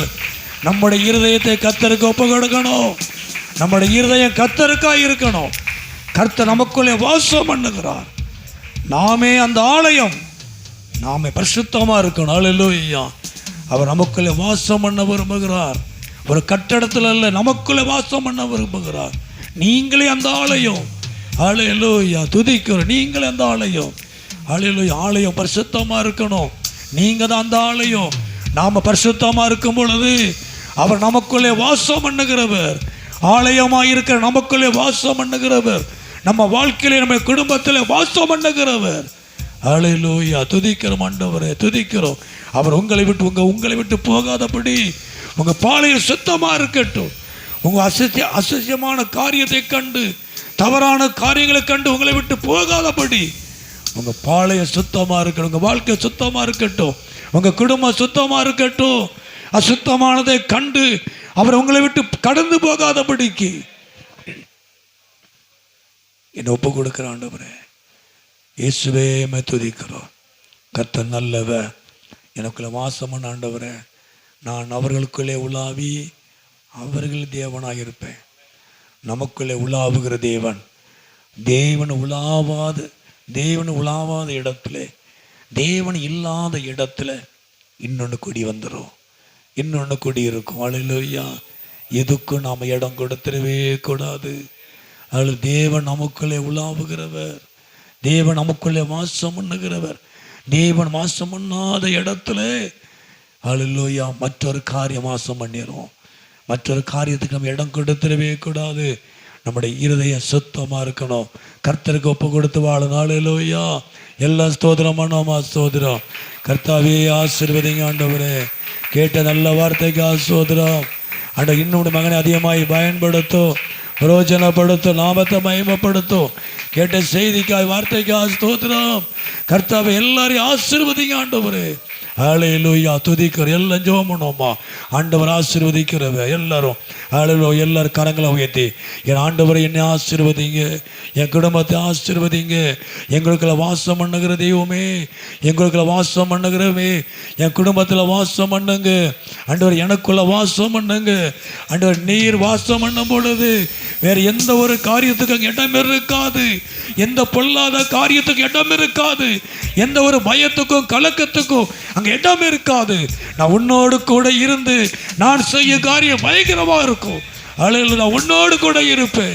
நீ உயிரோடு இருக்கிற நாளெல்லாம் ஒருவனை உனக்கு முன்பாக எதிர்த்து நிற்க முடியாது. உன்னோடு கூட இருப்பாளா. கர்த்தரமோடு கூட இருப்பாரானால் ஒருவனை எதிர்த்து நிற்க முடியாது, எதிரான காரியத்தை செய்ய முடியாது, உங்களுக்கு எதிரான காரியத்தை செய்ய முடியாது. கர்த்தர் உங்களோடு கூட இருப்பாராக. உங்க இருதயம் சுத்தமா இருக்கட்டும். ஹல்லேலூயா, ஹல்லேலூயா. ஆண்டவரே, நாங்களும் துதிக்கிறோம். எல்லா விரோதமான காரியங்களுக்கு ஆட்சேபிக்கிறோம். ஒவ்வொரு பிள்ளைகளுக்கு ஆட்சேபிக்கிறோம். ஒவ்வொரு குடும்பத்துக்கு ஆட்சேபிக்கிறோம். குடும்பங்களை கர்த்தர் ஆசீர்வதிங்க ஆண்டவரே. குடும்பத்துக்கு விரோதமாக ஆண்டவரே, நம்முடைய பிள்ளைகளுக்கு விரோதமாக செயல்படுகிற எல்லா காரியங்களும் இயேசுவின் நாமத்தில் அகன்று போகும்படி நாங்கள் ஜெபிக்கிறோம். எல்லா பொல்லாத ஆவிகளுக்காக ஜெபிக்கிறோம். எல்லா வில்லிசூனி ஆவிகளுக்காக ஜெபிக்கிறோம். எல்லா கட்டுகளுக்காக நாங்கள் ஜெபிக்கிறோம். இயேசுவின் நாமத்தினாலே பிசாசினால கட்டப்பட்ட கட்டுகள் எல்லாம் அவிழ்க்கப்படுவதாக, அவிழ்க்கப்படுவதாக, கண்கள் திறக்கப்படுவதாக. இயேசுவின் நாமத்தில் ஜெபிக்கிறோம். பொல்லாத வல்லமைகள் எல்லாம் இயேசுவின் நாமத்தில் நிர்மலமாக்கப்படுவதாக, இயேசுவின் நாமத்தில் நிர்மலமாக்கப்படுவதாக. பொல்லாத ஆவியின் கிரிகள் எல்லாம், வஞ்சகத்தின் ஆவிகள் எல்லாம் இயேசுவின் நாமத்தினாலே அழிக்கப்படுவதாக. ஹல்லேலூயா. ஆண்டவரே, நாங்கள் உம்மை துதிக்கிறோம். நீர் மகிமைப்படுவீராக, குடும்பத்தை ஆசீர்வதிப்பீராக. வரக்கூடிய நன்மைகளுக்கு தடை செய்கிற காரியங்கள், தடையா இருக்கிற காரியங்கள் எல்லாம் இன்னைக்கு வெள்ளக்கட்டு இயேசுவின் நாமத்தினாலே நன்மைகள் உண்டாவதாக, நன்மைகள் கடந்து வருவதாக. நன்மையினால நிரப்புகிற தேவன், நன்மையும் கிருபையும் ஆண்டவரே நம்முடைய ஜனங்களை தொடர்வதாக. எல்லா வியாதிகள் மாறட்டும் ஆண்டவரே, எல்லா வியாதிகள் மாறட்டும், எல்லா பிரச்சனைகள் மாறட்டும் ஆண்டவரே. எல்லா பயமுறுத்துகிற காரியங்கள், எல்லா கலக்கங்கள், கலக்கத்தை ஏற்படுத்துகிற காரியங்கள் எல்லாம் இன்னைக்கு இயேசுவின் நாமத்தினாலே இன்னைக்கு வெள்ளகுவதாக. இயேசுவின் நாமத்தில் வெள்ளகட்டும். அதிகாரமுள்ள இயேசுவின் நாமத்தினாலே இன்னைக்கு ஒரு விடுதலை உண்டாவதாக. இயேசுவின் நாமத்தினாலே, அதிகாரமுள்ள இயேசு கிறிஸ்துவின் நாமத்திலே இன்னைக்கு விடுதலை உண்டாவதாக. ஆவியில விடுதலை உண்டாகட்டும் ஆண்டவரே. ஆத்துமாவில விடுதலை உண்டாகட்டும். சரீரத்தில் விடுதலை உண்டாகட்டும். குடும்பத்தில் விடுதலை உண்டாகட்டும். ஒரு விடுதலையோடு கூட ஜீவிக்க என் ஆண்டவர் உதவி செய்யும். இயேசு கிறிஸ்துவின் இரத்தம் செய்யும் ஆண்டவரே. உங்க இரத்தத்தினாலே ஆண்டவரே, நம்முடைய பிள்ளைகளுக்காக சிந்தப்பட்டு பரிசுத்தம் உள்ள இரத்தத்தினால் இன்னைக்கு விடுதலை உண்டாகட்டும். சரீர பலகீனம் மாறட்டும். ஹல்லேலூயா. துதிக்கிறோம் ஆண்டவரே. தேவ சமாதானம் உண்டாகட்டும் ஆண்டவரே. கற்பம் ஆசீர்வதிக்கப்படுவதாக. திருமண காரியங்கள் நடப்பதாக ஆண்டவரே. எதிர்பார்க்கிற வேலை கிடைப்பதாக. எல்லா எதிர்பார்ப்புகள் நடக்கட்டும். இயேசுவின் நாமத்தில் ஜெபிக்கிறோம். இயேசுவின் நாமத்தில் ஜெபிக்கிறோம். குடும்பத்தில் சமாதானம் உண்டாகட்டும். எல்லா கர்த்தர் மகிமைப்படுத்துவோம். ஆசீர்வதிக்கிறோம். துதிக்கிறோம் ஆண்டவரே. ஆண்டவரே, நாங்கள் உம்மை துதிக்கிறோம். இயேசுவே, உம்மை துதிக்கிறோம். சரீர வலிகளும் வேதனைகளும் எல்லாம் மாறட்டும் ஆண்டவரே. கர்ப்பப்பை பிரச்சனை மாறட்டும் ஆண்டவரே. ஹல்லேலூயா. ஸ்தோத்திரம் ஆண்டவரே. ஆண்டவரே, நாங்கள் உம்மை துதிக்கிறோம் ஐயா. பலகீனப்பட்டிருக்கிற உறுப்புகள் எல்லாம் இயேசுவின் நாமத்தில் பலனடையட்டும். எல்லாம் உயிரடையட்டும் ஆண்டவரே. உறுப்புகள் உயிரடைவதாக, உறுப்புகள் உயிரடைவதாக. ஹல்லேலூயா. சாவுக்கு ஏதுவான சரீரங்களையும் உயிர்ப்பிக்கிற ஆவியானவர், பரிசுத்த ஆவியானவர் சரீரத்துக்குள்ள கடந்து வருவீராக. எல்லாம் உயிரடைவதாக. செத்து போன உறுப்புகள் பலன் அடைவதாக. இயேசுவின் நாமத்தில் ஜெபிக்கிறோம் ஆண்டவரே. ஆண்டவரே, நீங்க ஆசீர்வதிங்க, நீங்க ஆசீர்வதிங்க ஆண்டவரே. உங்க நாமத்தினாலே விடுதலை உண்டாகிறதுக்காக ஸ்தோத்திரம். இயேசுவின் நாமம் மகிமைப்படுவதாக. பிசாசு வெட்கப்பட்டு போகத்தக்கதாக ஆண்டவரே நீங்க கிரியை செய்யறதுக்காக ஸ்தோத்திரம். ஆண்டவரே நாங்கள் உம்மை துதிக்கிறோம். வந்திருக்கிற ஒவ்வொருவரையும் ஆசீர்வதிங்க, குடும்பத்தை ஆசீர்வதிங்க, குடும்பங்களை ஆசீர்வதிங்க. இன்னைக்கு தேவ சமாதானத்தோடு நிரப்பப்படட்டும் ஆண்டவரே. இந்த சத்தத்தை கேட்கிற ஒவ்வொரு பிள்ளைகளையும் குடும்பங்களையும் கர்த்தர் ஆசீர்வதிங்க. சரீரம் பலனடைவதாக, சரீரம் பலனடைவதாக. எல்லா வியாதிகள் இன்னைக்கு மாறட்டும், எல்லா தரித்திரங்கள் கஷ்டங்கள் மாறட்டும் ஆண்டவரே, பிரச்சனைகள் மாறட்டும், தேவ சமாதானம் உண்டாகட்டும் ஆண்டவரே. நாங்கள் உம்மை துதிக்கிறோம். படிக்கிற பிள்ளைகளை ஆசீர்வதிங்க. +2 10th பிள்ளைகளுக்கு ஸ்தோத்திரம், எழுதுகிற எக்ஸாமுக்கு ஸ்தோத்திரம் ஆண்டவரே. நல்ல ரிசல்ட்டை கர்த்தர் கொடுப்பீராக. எதிர்பார்க்கிற வேலைக்காக ஸ்தோத்திரம், எதிர்பார்க்கிற வருமானத்துக்காக ஸ்தோத்திரம். ஆசீர்வதிங்க, எதிர்பார்ப்புகள் நடக்கட்டும் ஆண்டவரே. கர்த்தாவே நாங்கள் உம்மை துதிக்கிறோம். திருமணத்தை காத்திருக்கிற பிள்ளைகள் ஆசீர்வதிங்க, குழந்தைக்கு காத்திருக்கிற பிள்ளைகள் ஆசீர்வதிங்க, கர்ப்பமா இருக்கிற பிள்ளைகள் ஆசீர்வதிங்க. நல்ல சுக பிரசவத்தை என் ஆண்டவர் கட்டளையிடுவீராக. துதிக்கிறோம் ஆண்டவரே. வெள்ளப்படுத்துங்க அப்பா, வெள்ளப்படுத்துங்க. எல்லா எதிர்பார்ப்புகள் இன்னைக்கு நடக்கட்டும். இந்த மத்தியான வேளையிலே எல்லாருடைய எதிர்பார்ப்புகள் நடக்கட்டும், தேவைகள் சந்திக்கப்படட்டும் ஆண்டவரே. எல்லா கஷ்டங்கள் மாறட்டும், கடன் பிரச்சனைகள் மாறட்டும், குடும்ப தேவைகள் சந்திக்கப்படட்டும், வருமானங்கள் ஆசீர்வதிக்கப்படட்டும் ஆண்டவரே. ஆண்டவரே நாங்கள் உம்மை துதிக்கிறோம். நீர் ஆசீர்வதிக்கிறவர், நீ குடும்பத்தை ஆசீர்வதிக்கிறவர், நீர் மகிமைப்படுகிறவர். உம்முடைய நன்மையும் உம்முடைய கிருபையும் ஒவ்வொரு குடும்பத்தையும் பிள்ளைகளையும் தொடர்வதாக. எல்லாரையும் ஆசீர்வதிங்க. கதை ஜபத்தை கேட்டதுக்காக ஸ்தோத்திரம், எல்லாம் ஸ்தோத்திரம் பண்ணுவோமா? அல்லேலூயா, உம்மை துதிக்கிறோம். சோதரம் சோதரம் சோதரம் சோதரம். எங்கள் அதிகமாக நேசிக்கிற நல்ல பிதாவே, அருமையான இந்த நேரத்துக்காக ஸ்தோத்திரம். தொடர்ந்து கர்த்தர் ஆசீர்வதிங்க, கர்த்தர் மகிமைப்படுங்க. எங்களோடு கூட பேசின எல்லா வார்த்தைகளுக்காக ஸ்தோத்திரம். கர்த்தாவே நீங்கள் கிரியை செய்யுங்க, நீங்கள் மகிமைப்படுங்கப்பா. மறுபடியும் வந்திருக்கிற ஒவ்வொருவரையும் ஆண்டவர் ஆசீர்வதிங்க. ஒரு காரியத்துக்காக அல்லேலூயா, இந்த நாடுகளிலே நடக்கிற யுத்தத்துக்காக எல்லாரும் கரங்களை வைத்து ஜெபம் பண்ணுவோமா? ஒரு நிமிடம். அல்லேலூயா ஆண்டவரே, ஸ்தோத்திரம் ஆண்டவரே. இந்த ஈரானுடைய யுத்தத்துக்காக, இஸ்ரேலுடைய யுத்தத்துக்காக அல்லேலூயா அப்பாவி மக்கள் அல்லேலூயா உயிரிழக்கிறத பார்க்குறோம். அல்லேலூயா எந்த தேசத்துக்கும் அல்லேலூயா நம்ம சப்போர்ட்டாக எதுவும் செய்ய முடியாது. பொதுவாக ஜனங்கள் ரட்சிக்கப்படணும், ஜனங்க பாதுகாக்கப்படணும் ஆண்டவரே. இந்த போருக்காக ஆண்டவரே 2 தேசங்களும் சமாதானமாய் காணப்பட ஆண்டவர் உதவி செய்யும். அழிந்து கொண்டிருக்கிற குடும்பங்களுக்காக, பொருளாதாரத்துக்காக ஆண்டவரே நாங்கள் ஜெபிக்கிறோம். தேவையில்லாத மக்கள் அல்லேலூயா, ஒன்றும் அறியாத மக்கள்லாம் கொல்லப்படுறாங்க. அல்லேலூயா ஸ்தோத்திரம். 2 தேசத்தினுடைய தலைவர்களுக்காக அல்லேலூயா அவங்களுக்கு விட்டு கொடுத்து ஒரு சமாதானத்தை உண்டு பண்ணும்படியான காரியத்தை ஆண்டவர் செய்வாராக. ஸ்தோத்திரம் ஆண்டவரை. தொடர்ந்து நம்முடைய பிள்ளைகள் அவர்கள் வெளிநாட்டில் இருக்கிறதுனால தேவன் அவர்களை பாதுகாத்து கொள்ளும்படியாக அருமையான சாருடைய பிள்ளைகள் அங்கே இருக்கிறாங்க, நம்முடைய சொந்தங்கள் அங்கெல்லாம் அங்கே இருக்கிறாங்க, நமக்கு தெரிந்தவங்களும் அங்கே இருக்கிறாங்க. கர்த்தருடைய பாதுகாப்புக்காக எல்லாரும் கரங்களை வைத்து ஆண்டவரே ஸ்தோத்திரம் ஐயா, உம்முடைய பாதுகாப்பு உண்டாகட்டும் ஆண்டவரே, உம்முடைய பாதுகாப்பு உண்டாகட்டும். அது மாத்திரமல்ல, நம்முடைய தேசத்திலே அதிகமானவங்க அங்கே இருக்கிறாங்க. எல்லாரையும் பாதுகாத்து நடத்துங்க, நாமத்தை மகிமைப்படுத்துங்க. மற்ற அங்கே இருக்கிற எல்லா மக்களையும் என் ஆண்டவர் பாதுகாத்து நடத்தும்படியாய் எந்த விதமான உயிர் சேதங்கள் பொருள் சேதம் இல்லாதபடி ஆண்டவரே ஒருவருக்கு விட்டு கொடுத்து சமாதானத்தை உண்டு பண்ணும்படியாக நாங்கள் ஜெபிக்கிறோம். உங்கள் நாமத்தை மகிமைப்படுத்துங்கப்பா. கதை மகிமையான காங்கிரஸ் செய்யுங்க. வந்திருக்க எல்லாரையும் ஆசீர்வதிங்க, குடும்பங்களை ஆசீர்வதிங்க, மாலை ஊழியத்தை ஆசீர்வதிங்க, நாமத்தை மகிமைப்படுத்துங்க. எல்லாருடைய வாழ்க்கையில நன்மையும் கிருபையும் தொடரட்டும். இயேசு நான் ஜெபிக்கிற நல்ல பிதாவே.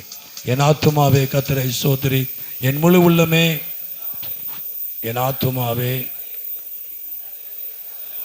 மறவாதே. ஆமாம், நம்முடைய கர்த்தராகிய இயேசு கிருபையும் தேவனுடைய அன்பும் பரிசுத்தமுடைய அன்புடைய ஐக்கியமும் நம் அனைவரோடு கூட இருப்பதாக. ஹல்லேலூயா, ஹல்லேலூயா, ஹல்லேலூயா. எல்லாருக்கும் ஸ்தோத்திரம், எல்லாருக்கும் ஸ்தோத்திரம். பின்னாலே வெளியில் இருக்கிற